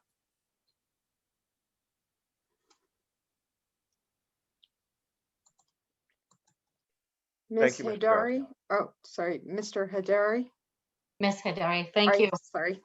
Board President Phillips and Board Member Christian, good afternoon. Staff, good afternoon. I'm here speaking on behalf of the grant community, who should be at the highest number of priority for our facility.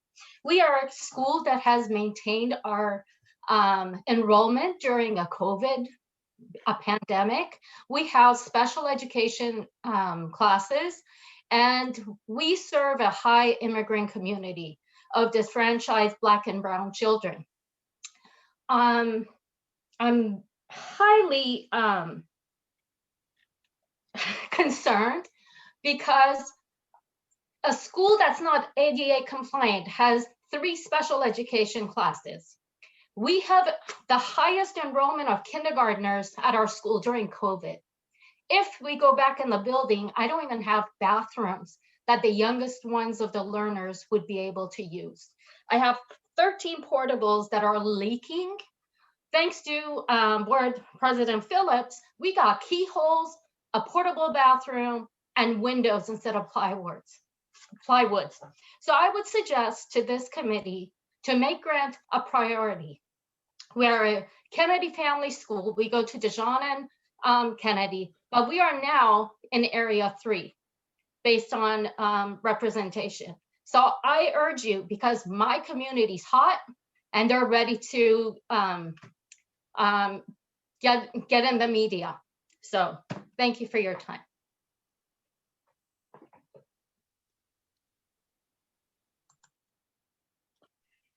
That completes the public comment. Thank you very much. We are now going to move on to board discussion. Mr. Christian, do you have any comments on this item? Thank you, President Phillips. Yes, sir. It just basically, you know, as we look at, well, my comments is just basically, you know, seeing stuff, really looked at and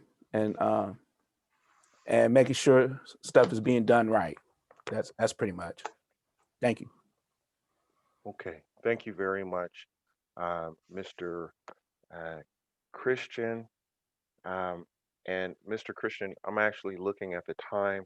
I think, is there an end date on this meeting? No. 5 o'clock. Does the agenda have an end date on it? An end time on it? The calendar said that. Okay. All right. We are going by the agenda. All The right. week has no end date. Okay.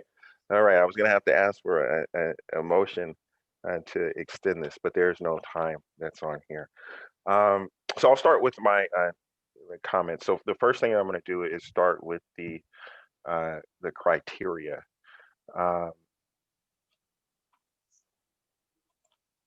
We just went through, so the 14 criteria are the criteria that came out of the prioritization committee, right? Okay. I went through each one of those 14 criteria with you and you gave me your opinions. I only heard you say one of the criteria should not be on there, and that was enclosed walkways. So I don't think it is fair to say that staff did not pay attention to the suggestions, and they are only suggestions of the prioritization committee, when we went through all of them together and you said only one should come off. So I just want to put that out there. So numbers 1, 2, 3, 4, and 5, lack of tech infrastructure. I agree with you all fully that that should be something for the 52. So district-wide, not the 19. The temporary housing, I want to see what your redefinition is. And also, I just want to make a note, and I hope nobody comes and throws tomatoes at my home when I say this. We have one school that I know of that I believe, I am informed and believe, asked for their school to be demolished because they thought that that would push them up the list. And in my opinion, that is kind of gaming the system, because if that was the case, then everybody from Grant to everywhere else that wants their schools to go, heck, you know, let's just demolish them. So they jump ahead of people. And I know that that's what happened. So when you guys are redefining, I'm curious to see what your redefinition is, because I don't think that that's fair, to be frank.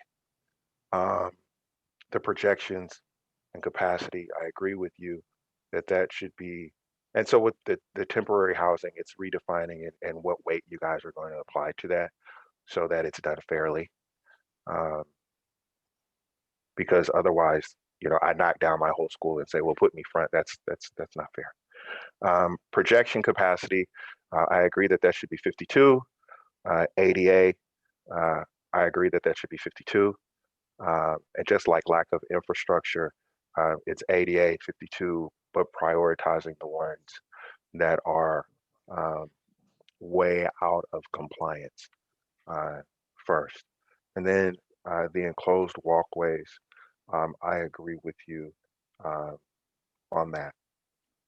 And then as far as the additional metrics, you only wanted to take away one, but you wanted to add some things. I think you used the term other elements. You had areas, demographics, capacity. When you said capacity in your other elements, what's the difference between that and the projections and enrollment capacity? I mean, is that redundant? So the big difference is if you do capacity on an isolate for a single school, you have to broaden that capacity for a geographic area as well, because you could have a situation where you could have, for no better term, a false negative, where you have 4 schools that have excess capacity and they each, if you're not looking at it in totality, you could end up having your priority go to remodeling or doing something in one area where you actually have no capacity in another, but the one individual school didn't trigger it up. Okay, I understand. I'm sorry, go ahead, ma'am. Previously, we did not know that this was the way it was going to work. So we wanted to make sure it was covered for the 55 sites, not just the 19. So that's why you see it in both places. Okay, I'm sorry, and I'm getting a little jumbled myself here. So because we are on discussion right now. So we just went through the 14 recommendations, and I know that you're going to apply weights to all of them, but the individual 5 that we discussed, the tech, the housing, the projections, ADA, walkways, we're all on the same place with those. And I repeated them back to you, so we had clarity. And then the other elements that you want to, apply or add on, I agree with those as well. So your direction is to come back, and I think this is what you're asking, but your direction is to come back with this matrix to discuss after you've put in your weights and made some adjustments based on the conversation we've had today. And then this committee will take a look at it, and then we'll make a recommendation to the full board. So Dr. Wold, staff, are we all on the same page? Can we just clarify that if you would like staff's recommendations on the weight or the prioritizations committee's recommendations on the weight? So the prioritization committee is an advisory committee, and they've done their work and they have submitted their recommendation to staff, which they were supposed to do. This committee is working now with that recommendation and working with staff. But I just want to be really clear that that's an advisory committee, and we greatly appreciate all of the work that they have done, but they've turned their recommendation over. So what I expect to come back to this committee is staff's recommendation for the board. And I know that because you just have explained everything, so I know that you have taken into consideration everything from the prioritization committee, and you've taken their input and their feedback, and I see it in this. But now what I'm asking you to bring back is your recommendation after you have listened to the prioritization committee and done your research and homework and your expertise, because you are the staff, and I need your recommendation so we can Understood. look at it and take it to the board. Okay, so that item is closed. It's closed, right? That was it. It wasn't a secret sub item, right? I'm just playing with you guys. All right, so we're gonna go on to item C5, which is project updates. All right, so I'll give the project updates tonight. So, and just to give you a precursor of what we've done in the past, has always been able to run down the project list as we have them. Next slide, please. And then we have some current projects that we'd like to share some of the photos and progress reports. So as we look at projects under design, we have Cameron Elementary School, and this is one of the critical needs projects that was redefined in the 2016 master plan. The criteria we have for this particular project, it's an HVAC project. Ventilation, the school lacks proper ventilation. We're looking at ventilation for this campus. We have solicited an architect already. They're under contract. So we're working with them on HVAC and accessibility. Collins falls into the same criteria. We have an architect under contract for this. We're looking at the criteria for this particular one was HVAC and cooling for the Collins Elementary. So we're looking at power upgrades potentially to accommodate adding cooling to this building. Collins and both Cameron are boiler systems or passive systems. They have heating in the floors, very old and outdated. And so that was a criteria within the 2016 master plan. Crescent Middle School facility modifications. This is some non-bond work. What we're looking here is to go out and do some flooring replacement, some painting work.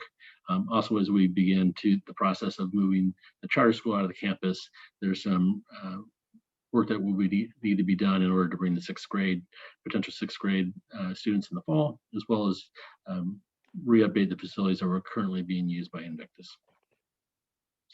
Fairmont Critical Needs Project. We've been going through a series of projects at Fairmont. Fairmont Critical Needs, while the budget was defined by the board, the scope was not. And so as we went down through the expending our dollars, we've been checking off basically the highest need issues at the school site. So Mr. Freeze, is Yes. it possible to enlarge your screen? You see me like leaning into the. There's a lot on one page, so I apologize for that. Ms. Payne, are you able to blow that up?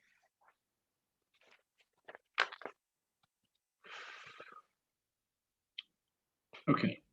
So Fairmont, I was saying, Fairmont is on the critical needs list. We've done a series of projects out there, both bond and non-bond. We've added portables, additional capacities to the site. We've done flooring work out there. We've done accessibility improvements, and you'll see some of those photos as we go into that later on. Hercules Middle High School, this is a critical needs project where we're looking at the science rooms, adding a science wing that would be shared between the middle and high school. It was actually previously defined in the master plan as two projects, both looking at science. We're looking at a shared facility for both the middle and the high school. We're currently out seeking architectural services for this project. Highland Elementary, we were doing some non-bond work out there. We were looking at a shade structure to be installed to help with some of their outdoor learning activities. This project has actually been on the books for about 1.5 years now. We've been slowed down by our state architect's office, but it looks like we're at the end finally. We have our back check set, so we hope to stamp out here relatively soon, and then we'll be able to put this project out to bid. Kennedy High School, critical needs. Again, Kennedy High School scope was to tear down the 100, 200 buildings, the seismically deficient buildings, and move them into temporary facilities. This project has not moved forward at this point in time. The housing is currently occupied by the Caliber Charter School. We're anticipating the charter school to move out in 15 months. Their reconstruction of the North Campus facility is dependent upon funding from the state. So they are currently on the non-funded project list at the state. They're waiting on the next bond sale to happen. We have every hope the bond sale will happen as it's done every year in the spring. So that sale should be happening here shortly. And then their funding will come in. Once their funding comes in, they'll be able to start construction. Their construction window is about 12 months. And as soon as they vacate, then that space would become available on the Kennedy campus.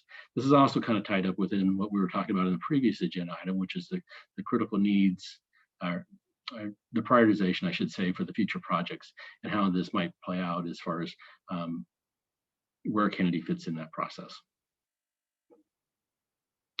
Kennedy High School bleachers and press box. The bleachers and the press box have been a deficient item for many years at Kennedy. We are using some of our MRAD dollars in order to facilitate this project to put new bleachers in, as well as a press box for the football field. Cormazo fall protection. This particular project is tied to the original reconstruction of the campus. We do have green live roofs on top of the Cormazo campus. There was never a fall protection element installed that would retain protect employees when they're up on the roof structure itself. This project, though, has been tied up within the state architect's office. We're still working with our architect and structural engineer on the structural calculations. We are in back check currently. If we're able to produce the right calculations and get their approval, we hope to have this out here in the next month or two. Mr. Freeze, can you Yes. slow down just a little bit? Sure. You can just tell me if just in essence of time, I was trying to run down the list. It's okay. Lots of projects. I know, but So, just slow down a tad. okay. West County Mandarin. So this will be the relocation that the board has approved their relocation to Pinole Middle School. So we know we have our work in front of us this summer coming up as Voices will relocate to the Portola campus. There are improvements that will need to be done at Pinole Middle School to accommodate the facilities for West County Mandarin. Part of our deferred list, Murphy, Highland, Alinda, and Shannon. We have drawings prepared already for exterior painting. They should be going out to bid shortly here in the spring, so this would line up as one of our summer projects. Riverside site improvements. So Riverside is actually a two-component project. It is part of the critical needs. We're doing a seismic stabilization project, which is the soils component along the creek edge. But also part of that is that we're disturbing existing play structure and outside learning environment. So not to slow down the process of getting our soil stabilization work done, we've retained another architectural firm to help us with our site improvements. So new play structure, shade structure, playground enhancements. And so that's currently under contract, and we're meeting with the site when we get back from break. Shannon critical needs. Let me get to my list here. This is the new Npr Room. We're currently under contract with our architectural firm.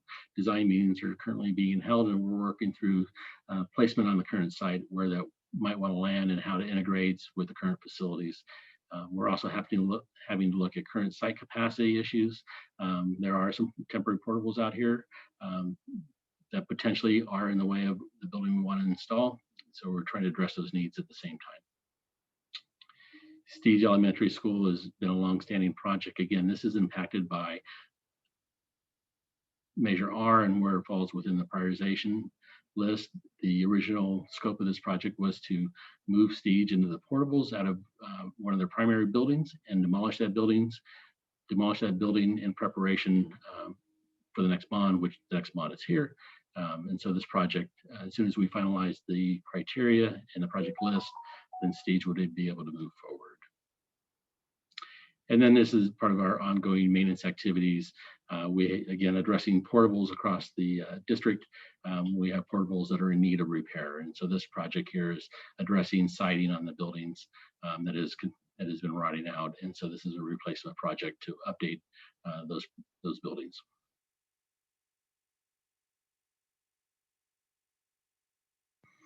And then under procurement, we have Cameron Elementary School. So last year we've completed the design for a new roof on that facility.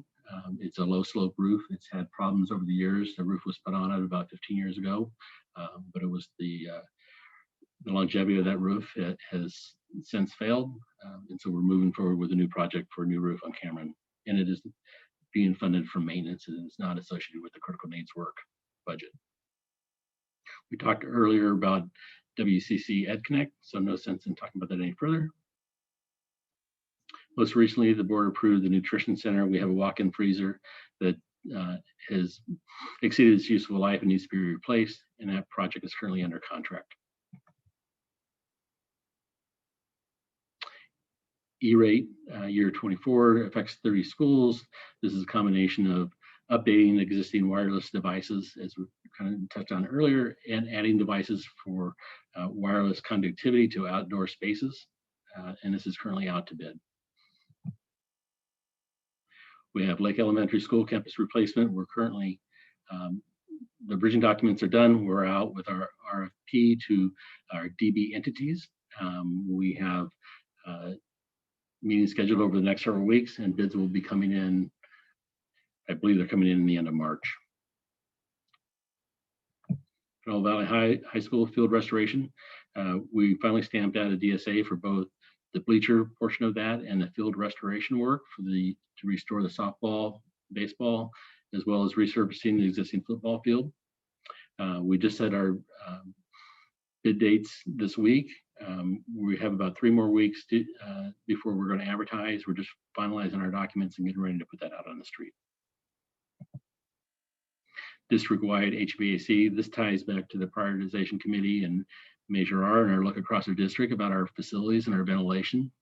We are currently seeking architectural firm for this right now to do an assessment and bring that back so that can be combined in with the metrics. The Richmond High Technology Audio Visual.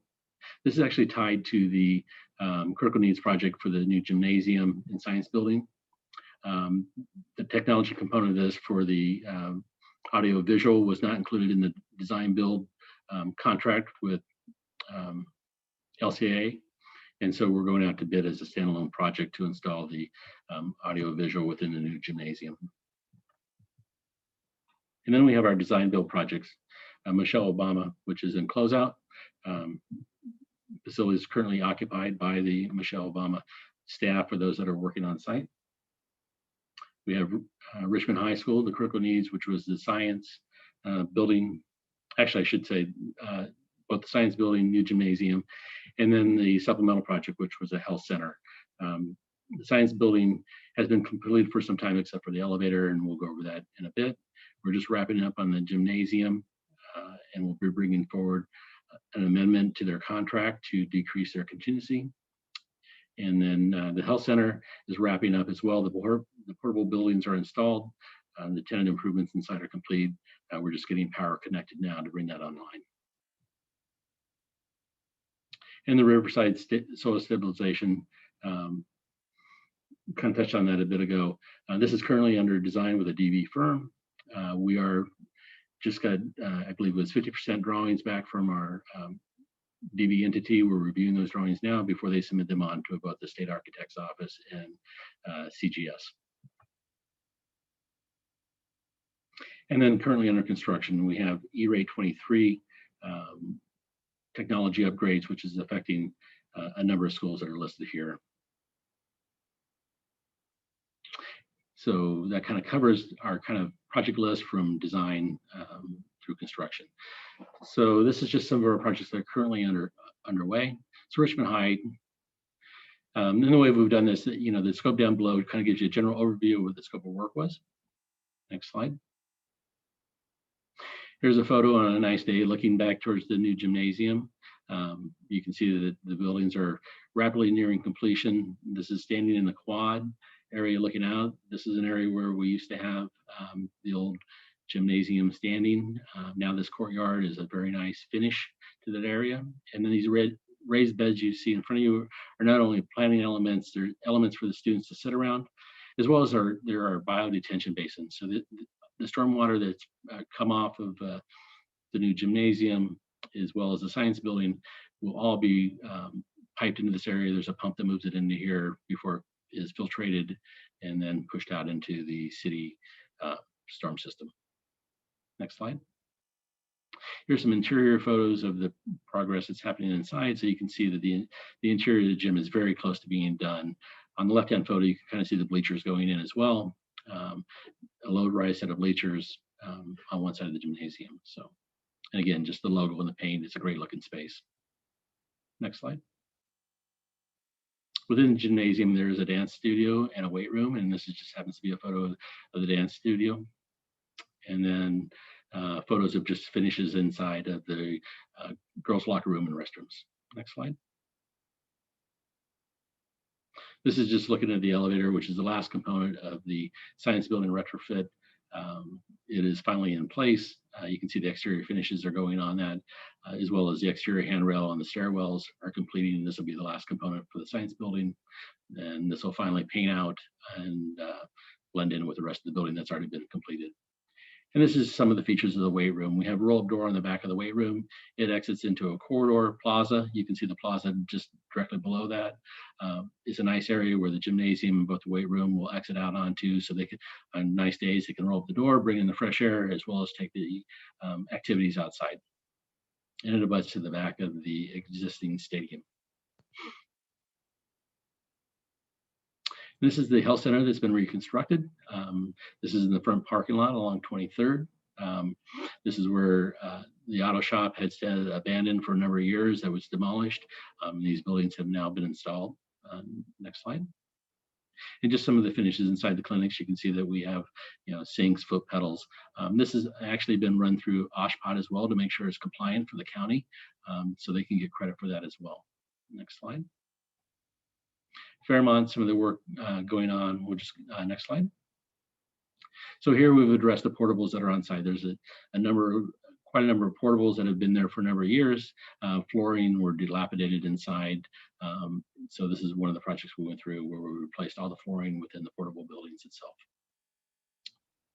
And you can see just the difference, as you look at the buildings from what they used to be, carpets taped to the floor, old carpet, VCT that was cracked, to the new vinyl composite flooring that's been installed. So it's a great upgrade for these buildings. This is a summary report that we put out, which addresses each one of the projects. It's put together by the project team. It addresses the critical needs project, addresses who the contract's with, the construction management firm overseeing it, and our inspector. It gives you the dates when it was under contract, the duration of the project, and the percent complete. It gives you the original project budget, as well as any amendments that were to increase the budget over time, district contingency, its burn rate, and any pending change orders that could be out there, and then a description of the scope, where we stand on any given month. Next slide, please. This is the health center again, always identifying the budget, where we are within our budget, change orders, contingency, where we stand on the project duration. Next slide. Mr. Freeze, I'm going to slow you down just a little bit. This is the first facilities meeting for, heck, I normally don't go to facilities meetings, but this is the first facilities meeting for the majority of the board. And so some of the terms that you're using in change orders and DSA, E-rate, as you're going through these things, if you could just kind of say briefly kind of what those things are, because I know that there are people watching, and then there are people in the Zoom as well, who may not be fully aware of some of the terms and the acronyms that you're using. And I apologize for that. We've been doing this a long time, so sometimes you think people just know, and I'll try to make those corrections as we move forward. So, but DSA is the division of the state architect's office, and they are the agency that oversees the planning process and the permitting for school construction. Much as a city would have permitting rights over any building that would be built on city property for school sites, they're controlled by the state, and so the division of the state architect is the entity that oversees construction for schools. And when I say OSHPD is very similar to DSA, but OSHPD is a regulatory agency that oversees medical facilities. So a hospital that would be built to OSHPD standards. So they are a state agency, much like DSA. In fact, DSA is an agency that was derived as part of from a spinoff of OSHPD many years ago as the process. So this happens to be a newsletter that our CM firm puts together. It is on our district website. It is updated once a month. It just is a quick snapshot of what's happening on the site, who to contact if you have any issues, and how to get a hold of them. So next slide. We talked earlier about an amendment to the Richmond High contract. So this has been a great project for us. We've had two contingencies, a contingency within the design build entity. is a way to execute change orders. The contingency is a dollar amount that is built into the contract, but can only be used when it's executed through a change order. So on the Richmond High project, I believe our contingency for project contingency, which is defined as items that would be used by the contractor, they had about a $1.6 million contingency. And so we're looking to return $300,000 from project contingency. We're looking to put $100,000 into district contingency and take $200,000 out of their contract and put it towards the project fund balance.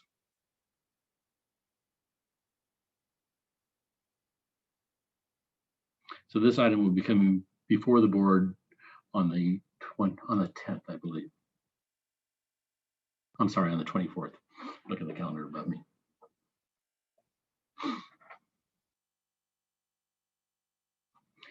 Unless there's any questions, that completes my presentation.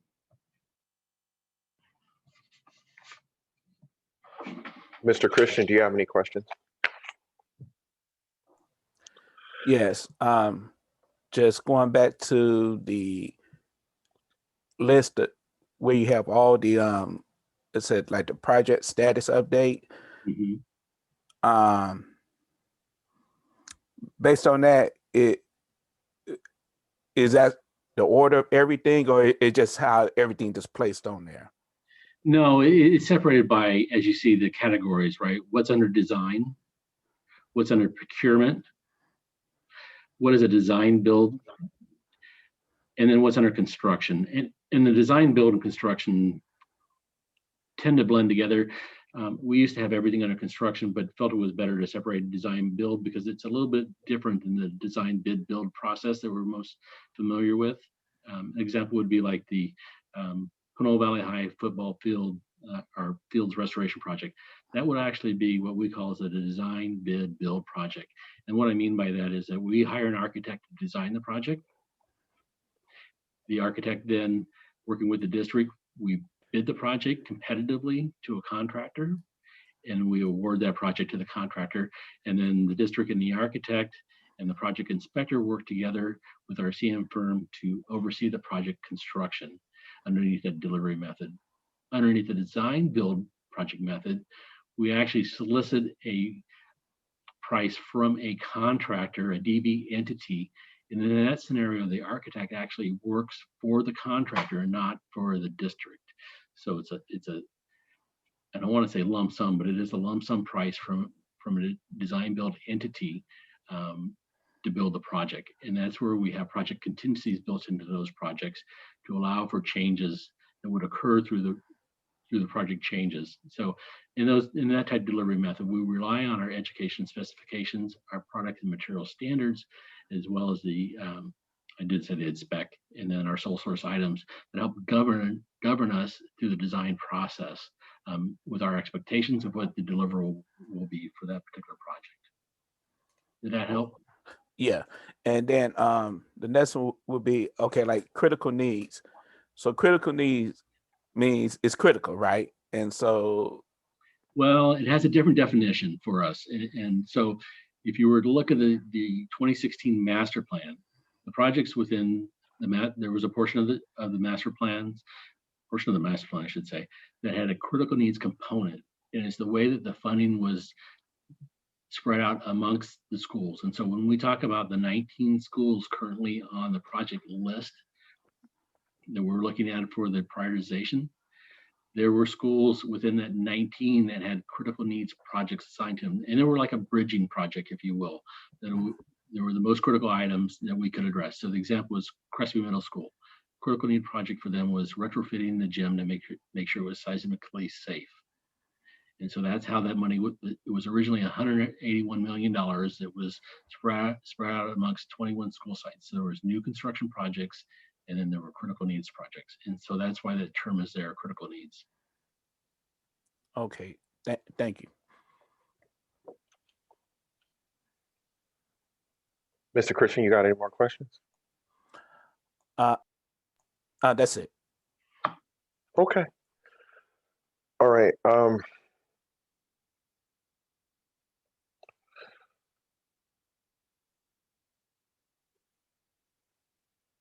This was a lot.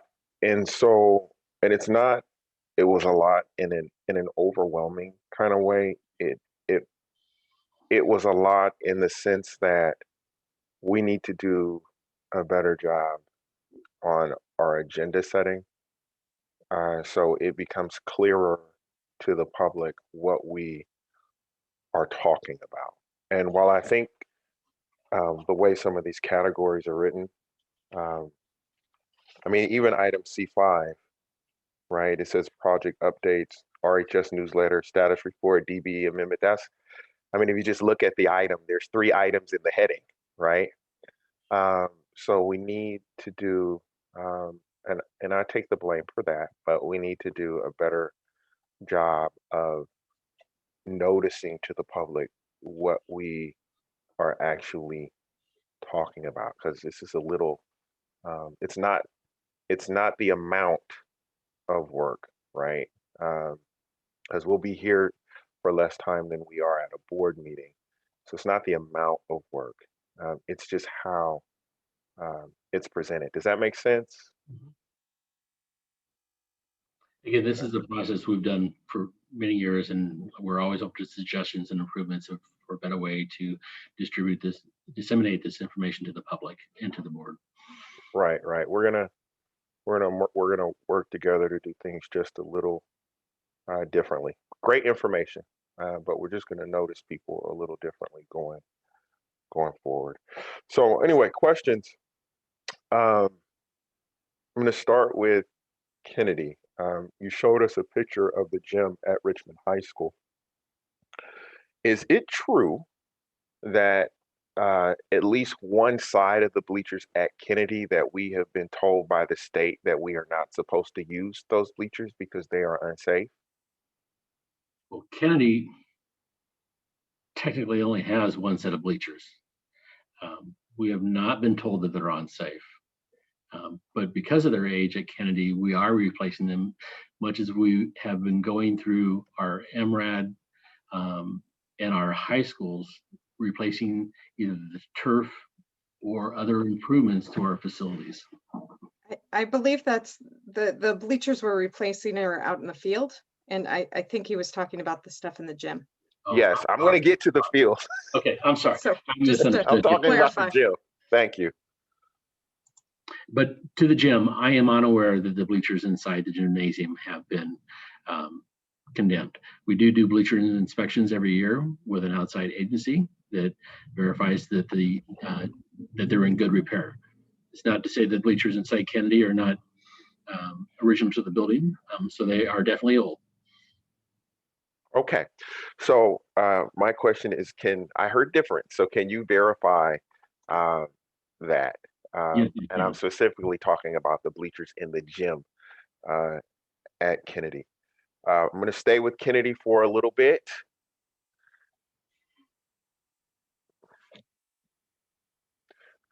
You talked about plans to demolish the building at Kennedy. You remember that? Yes. Okay. Do we have plans to build buildings at Kennedy? We do not have plans to build buildings at Kennedy. Okay. Is that normal that we would tear down half a high school and not have plans to rebuild it? It is part of the critical needs scope that was originally approved by the board in 2016. That was the only funding that was available because of seismic concerns with the classroom buildings, that it was in the best interest of the district to relocate those students into temporary housing when the housing became available. And that housing would be Caliber? Yes. Okay.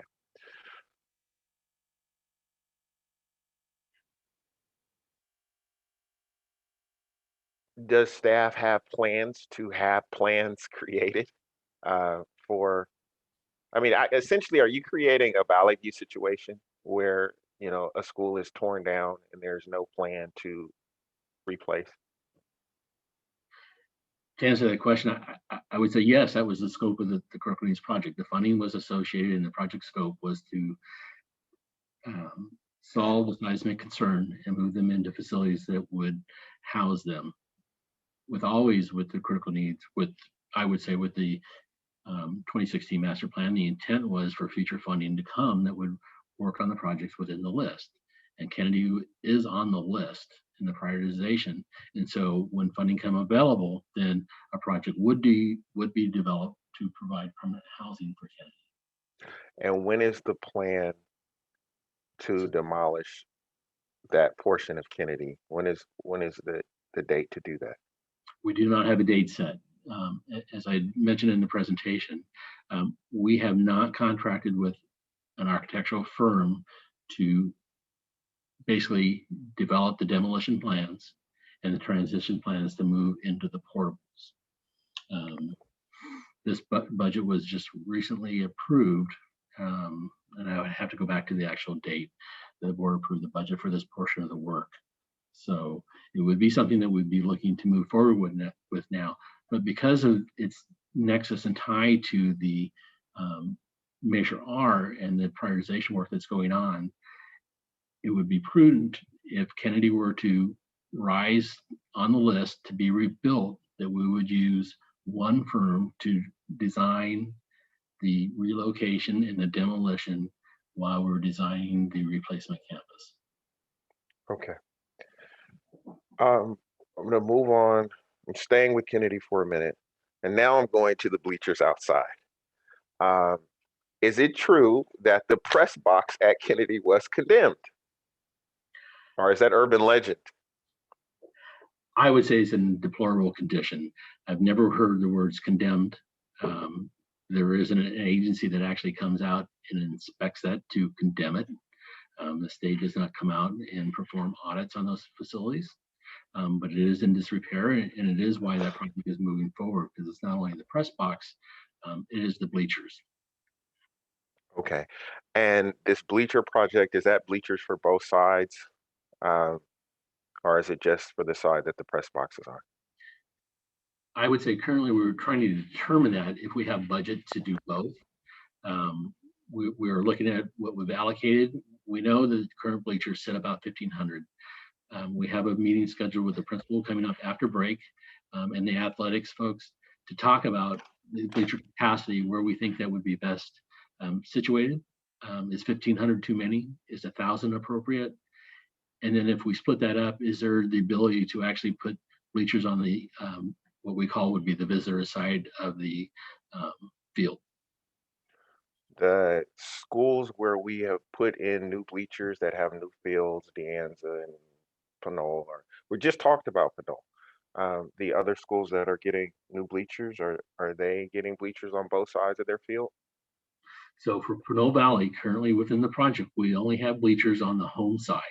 We have accommodated to put I use the word temporary, but the term would really be low rise bleachers, low capacity numbers on the visitor side.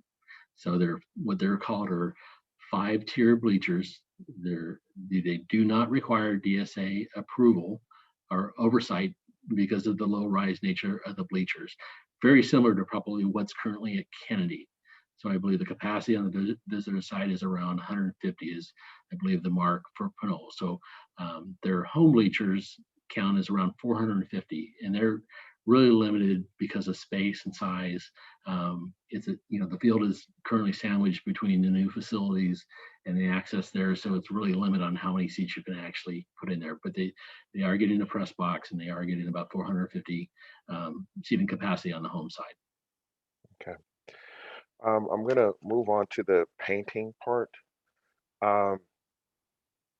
There have been questions that have come up from parents about being able to paint the exterior of their schools. And I know that used to happen, like when there were redevelopment funds, and because I used to paint Pinole once a year with folks. So is it still possible for parents to community to do that? Community projects are something that we always support, but there are projects that we discourage. Community projects tend to take on more than they can get done. They need oversight. In my experience in the past, where schools have been attempted to be painted by the community. You know, you'll get a large number of volunteers to come in the mornings, but the afternoon tapers off. Maintenance is left holding whatever is left after those projects are wrapped up during that process.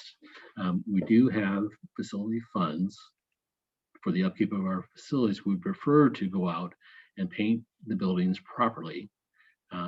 There are some buildings that have been deferred over time. You see some of them on the list here. So we are trying to make them more of a priority and trying to get through the list. Okay. We have critical needs projects. We have projects that include painting. How does that mesh with, or you just mentioned, you know, things that are going to be happening at Kennedy. You know, how does that mesh with or blend with what might come out of the prioritization or the facilities master plan? So if you have these projects that are already set and then something else comes along, how do you mesh those so everything is seamless? So as we look at some of these schools, we are sensitive to schools that are on the critical needs list. We try to look at projects that are either would have a shorter life duration depending on when the school would be prioritized for replacement, such as paint jobs are typically a 7-year life. And when we look at Kennedy's example for the bleachers, it would be our assumption as we looked at an overall master plan for that campus that the field would stay where it's currently located. The investment that we'd be putting in there would not be impacted or affected by a potential replacement of that campus. Okay. And then my last question for now is, and so this is the sign, there's one hand up. If somebody else wants to speak in public comment, you might want to raise your hand now. Obama Elementary, that is on the list. And that was a design build project, our first one. Did we achieve the savings that we thought we were going to achieve by moving to design build? It's always a tough question to answer. And I don't know, I don't have an answer for you yet. All the numbers are not in on this project while the construction's done. As with most projects, there are construction issues that remain to be worked out between the contractor, DB entity, and the district. And so we're working through those contract issues now and our potential change orders. Okay. That concludes my question. We're going to move on to public comment for this item. We have one person whose hand is up. That is Mr. Don Gosney. Mr. Gosney. Thank you very much. Yeah, once again, very lengthy presentation. It goes off in a lot of different directions. So these are just bits and pieces of comments. Mr. Phillips, you asked about when Kennedy High School demolition was approved. That was on the board meeting of July 29th. Okay. I just looked at the aerial picture of Kennedy High School and those wayside bleachers. There's only 4 rows there and they're awfully short. I mean, it kind of sends a message. You're not welcome to sit at our field. Okay. As far as these community projects, like paint parties, you get what you pay for. When people show up there, there's a reason why we hire professional painters, because they've been trained to do it and do it right.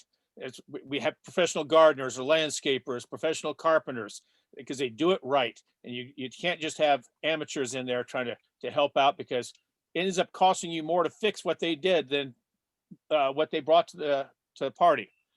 But one of the issues you touched on at the very beginning of this presentation was the agendas themselves. You might want to take a look at the Brown Act, because I believe the Brown Act says that there is supposed to be a description of everything that is to be discussed, not just a title. It's supposed to be a description, which would go a lot farther than what we saw on these agendas. And this is not just for this meeting, but we see this at a lot of different meetings. But anyways, something to look into. Thank you.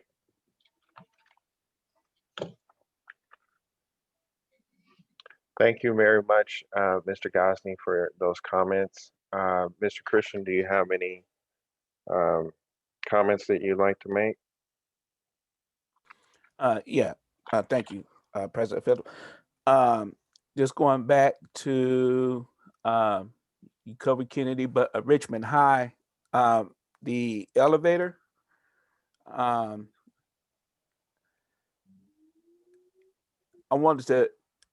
should have asked that question a while back, but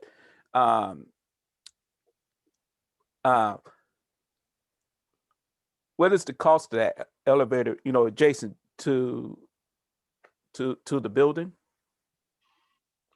I would actually have to take it out of the schedule of values. It is built into the overall construction cost for this particular project, but I don't know that value without going to the schedule. So, It's Mr. certainly Christian, something I can provide to you if you'd like to have that information. Yes. so Mr. Christian, we're gonna stick with the questions, but if there is something that that we missed, you missed, or I missed, we will always have the ability to follow up with them, tomorrow or the next day. Or Okay. Okay, that's it. okay. I'm sorry, I said sticking with questions. We're on comments now. I said it backwards. I'm sorry. So I do believe, and not that I'm going to talk to the audience right now, but I do believe that we are supposed to have some kind of descriptions under here. So we do need to work on the agenda. We will get better at what we do, I promise. So that's the first comment. The bleachers, at Kennedy,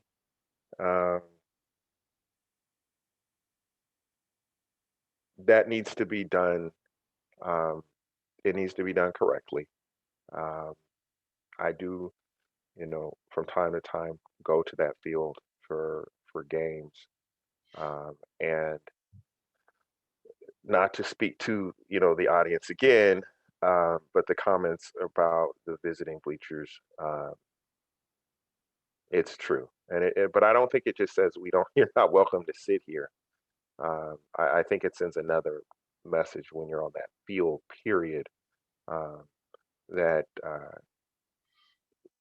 we don't really care what this facility overall looks like. And I know that and that by default kind of goes to the children who are there, and the families as well.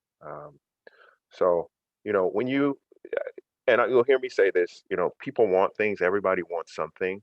That doesn't mean that everybody gets what they ask for, but be fair to people, right? Be fair to people. So I'm going to leave that alone, for now. The other thing that I'm going to point out,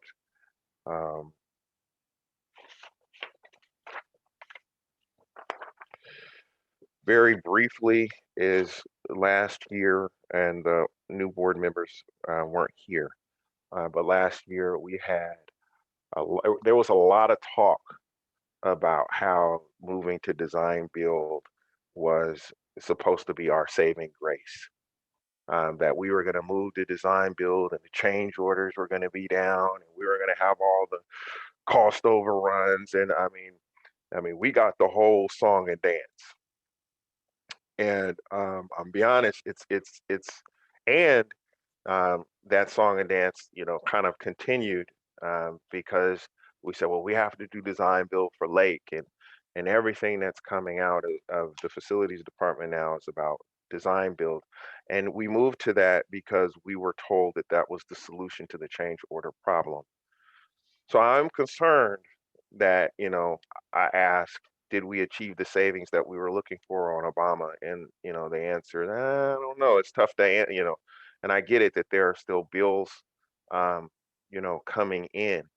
And I want to say, and the answer is not, well, it's all within the project budget, right? Because the project budget could be whatever we want it to be, right? We could say the project budget for the site is $1 billion.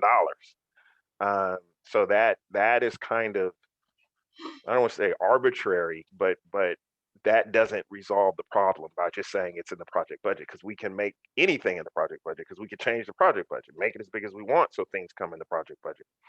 But the savings that we were supposed to achieve by moving to design build, I want to know that it happened. And not only did we achieve the savings, did it end up being more expensive than we thought it would be? Because I don't want us to keep going down this road of design build because everybody believes that it's cheaper, more cost effective, and it's really not. So, and I'm not saying it's not, I don't know, right? I'm asking. But right now I asked and we don't have the answer as a subcommittee, as a board, or as a community. So I know project, closeout is not necessary. I know bills are still coming in, but you guys are going to have to make some kind of report out as to whether this, I'm going to call it the pilot, this design build pilot actually gave us the benefit that everybody said it would. Okay? That makes sense, Mr. Freeze? Yes, it does. Okay. Those are my comments on that item.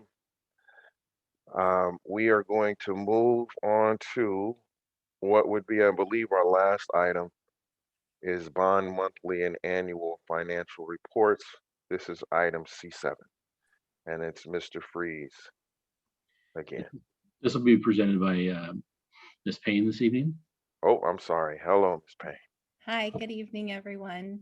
And I'm actually going to ask for a little bit of direction if I can, because I'm so happy that everyone's still here, but I know it's kind of late.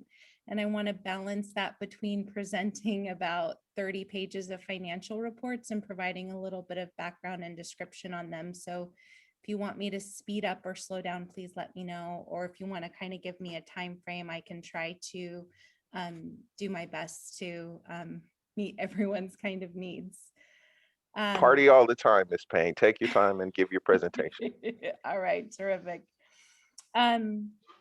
So what I'll be sharing tonight, essentially, I'll start with the suite of the monthly financial reports that we provide for the bond program.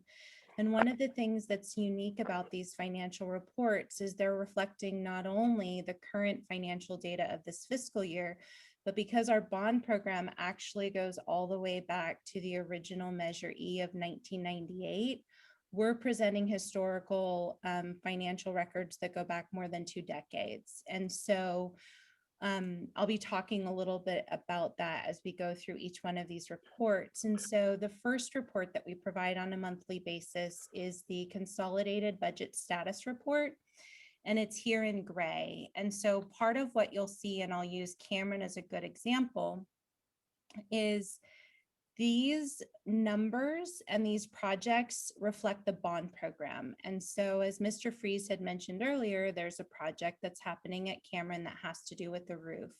And that's being funded by maintenance fees. And so that actually is not reflected in this report. This report is just identifying bond funded projects. And so the number 1 that you see by each site, that really represents, this report goes through elementary schools, then middle schools will have a 2, high schools will have a 3, and then central and closed sites will have a 4. Then you see essentially 2 types of descriptions here. And this again goes back to the fact that our program goes back so many years. And so projects that commenced prior to the 2016 Facilities Master Plan are what we call legacy projects. And so, for example, the projects at Pinole are legacy projects because they had commenced prior to the 2016 Facilities Master Plan. The projects like Cameron here, identifying critical needs and having an asterisk, that means that this is an active project. And so this report here identifies across all of our sites, and it has information identifying the budget, commitments, and expenditures. You'll also notice that because we provide these reports on a monthly basis, you'll see the data date here at the top, which is also very important. So I'd now like to jump to the last page of this report, because one of the things that we've really spent a lot of time and kind of active consultation with the CBOC is trying to leave footnotes and additional information on our report so that they're more accessible. And so you'll see that for this report, there are a number of footnotes here that identify additional information. One of the things that's important to note is there are a series of notes here that identify, like, for example, on the Michelle Obama bond-funded project, which was the campus replacement project, there were additional supplemental funds. And I see you're leaning in, so I'm going to try to make this bigger. So there were some supplemental funds to that project. Fund 25 is our developer fees fund, and Fund 1 MRAD, that's our municipal recreational assessment district. And those were dollars that were associated with the field at Michelle Obama.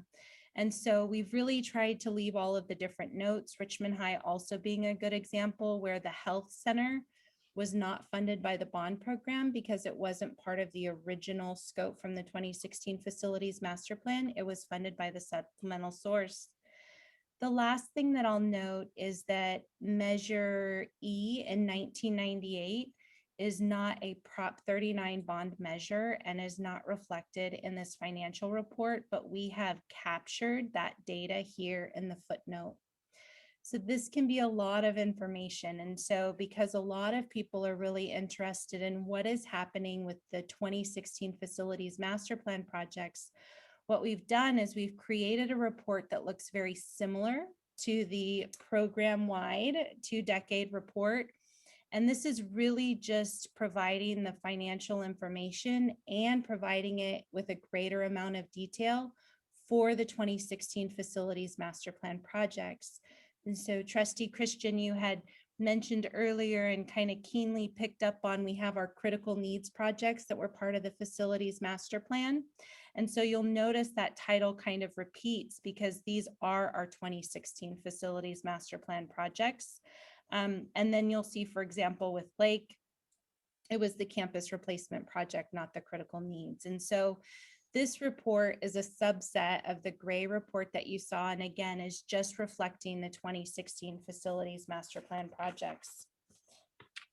And kind of jumping along, there are these two reports, and then we have what is kind of affectionately known as Report 13. And so Report 13 starts out with a cover sheet. And that's essentially what you see here.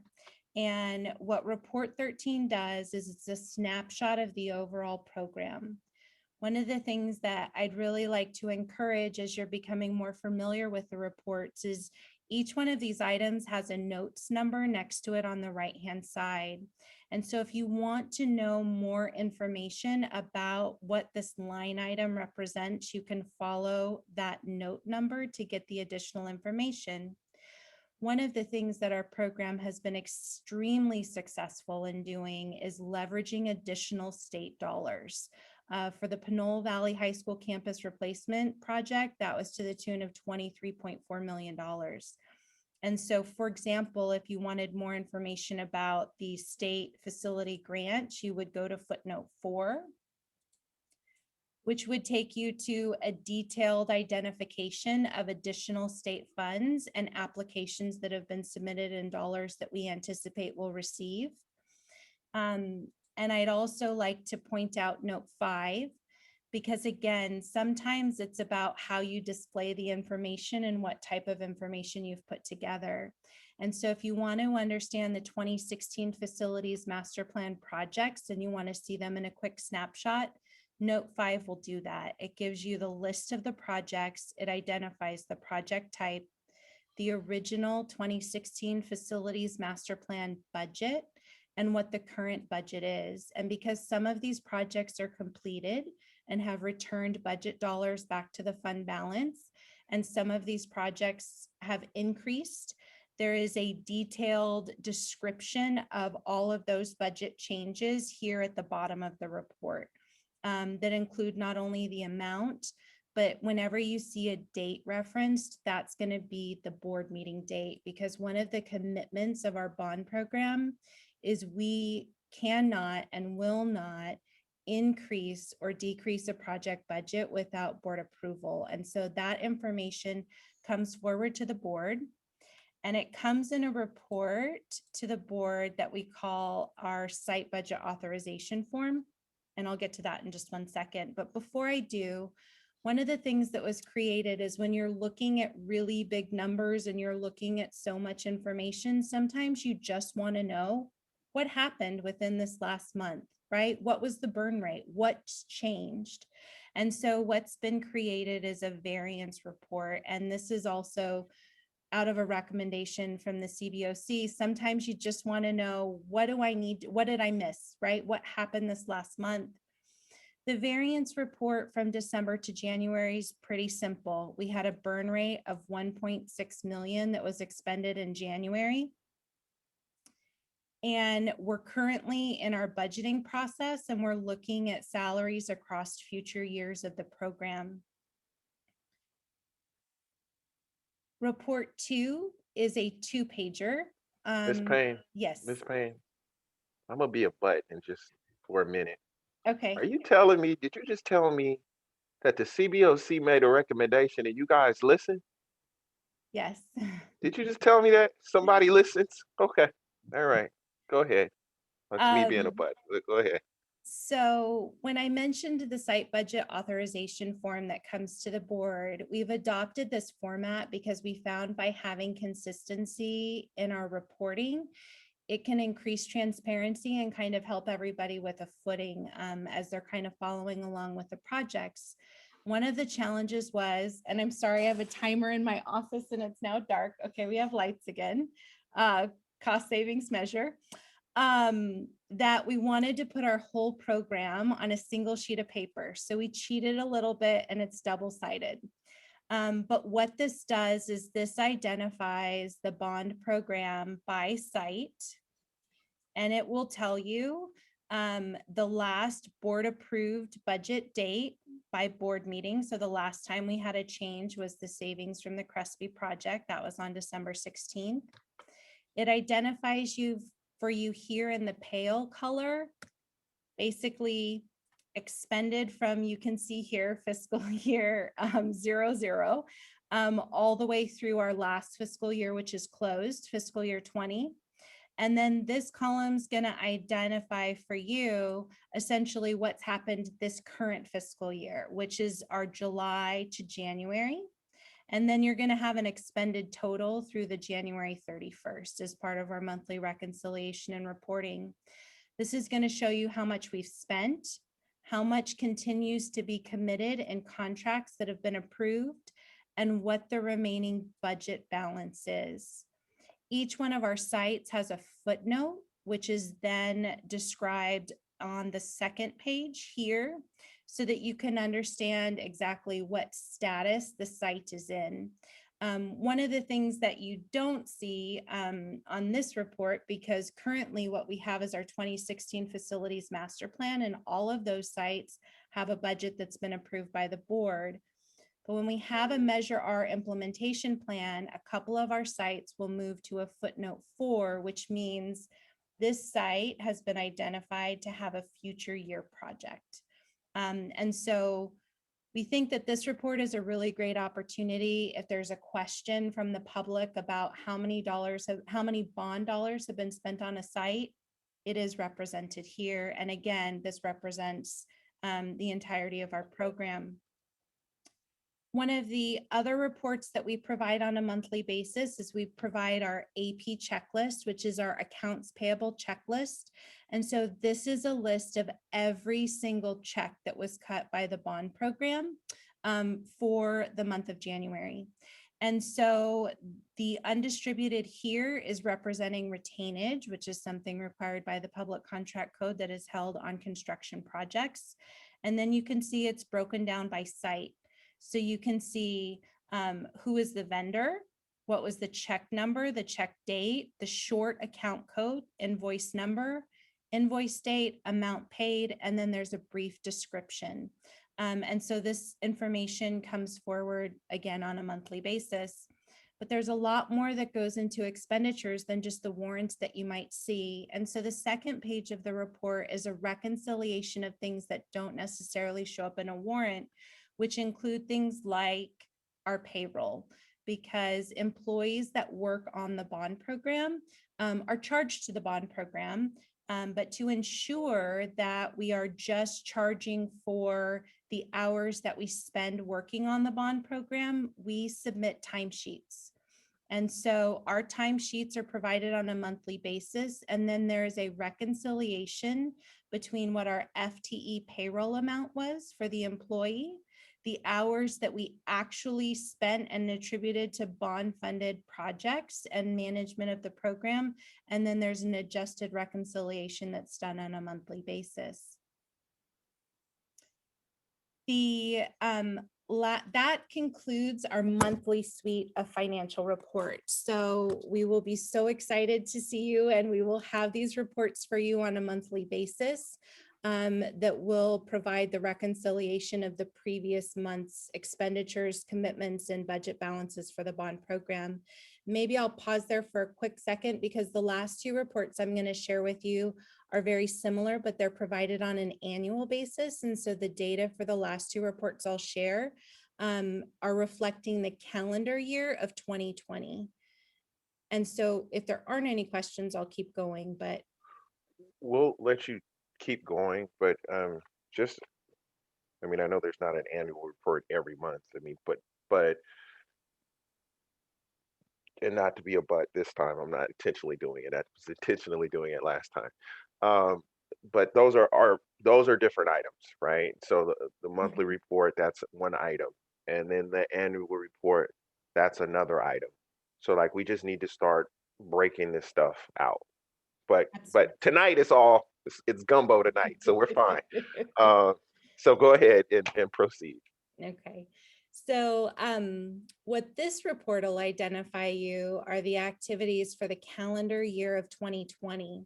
And so what's nice about this report is it gives you the line item detail of what the changes were in terms of the dollars. So from January of 2020 through December of 2020, the bond program spent $52.5 million. We received interest from LAIF, which is an investment that's made of almost $350,000.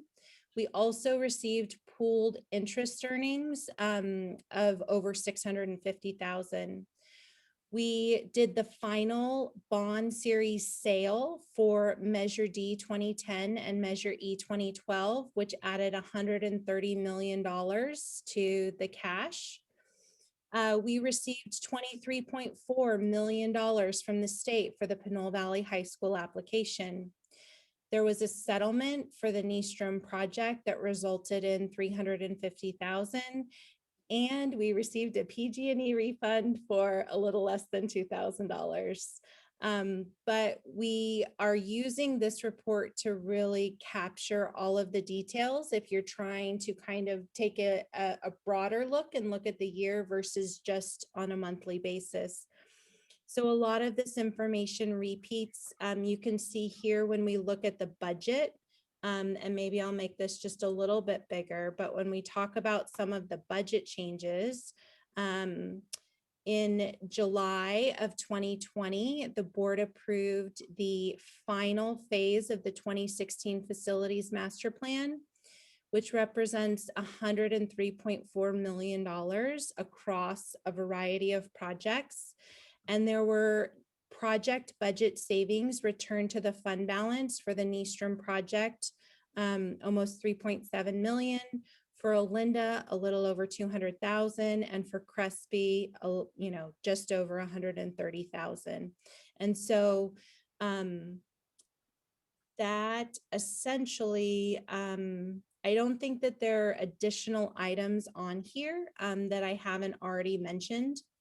And so this is an annual snapshot of the major transactions across the bond program.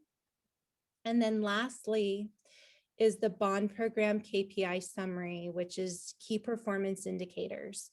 And so very similar to report 13, the way that this report works is the first page is your summary, and it's got a lot of financial data. It's also reporting across the entire bond program. So you can see it starts with Measure E back in 1998. And you'll notice that as you kind of follow through this report, there's a series of numbers. And all of these numbers, those are the clues on how to get additional information in the subsequent pages of the report. So the following pages come with a series of footnotes. And again, you can see here, this note 1 is about Measure E from 1998, which then corresponds back to your cover page. And so this report is provided on an annual basis, and is another great resource to stop and take a look if you really want to understand kind of the program in its totality. And then another just kind of valuable piece is always checking at the top of the report if you want to understand how far, what does this data represent, right? What is the data date? So the monthly reports that I started by sharing have data that go through the end of January because we're here in February reporting. The calendar year reports just go through the end of the calendar year, so they have a different cutoff date. And that does conclude my report this evening. Thank you very much for your report. We appreciate you. Mr. Christian, do you have any questions? No question. I don't have any questions either. And that's because you were so thorough. We're going to move on to public comment. Going once, going twice, gone. Do we have any hands raised? We do not. Okay.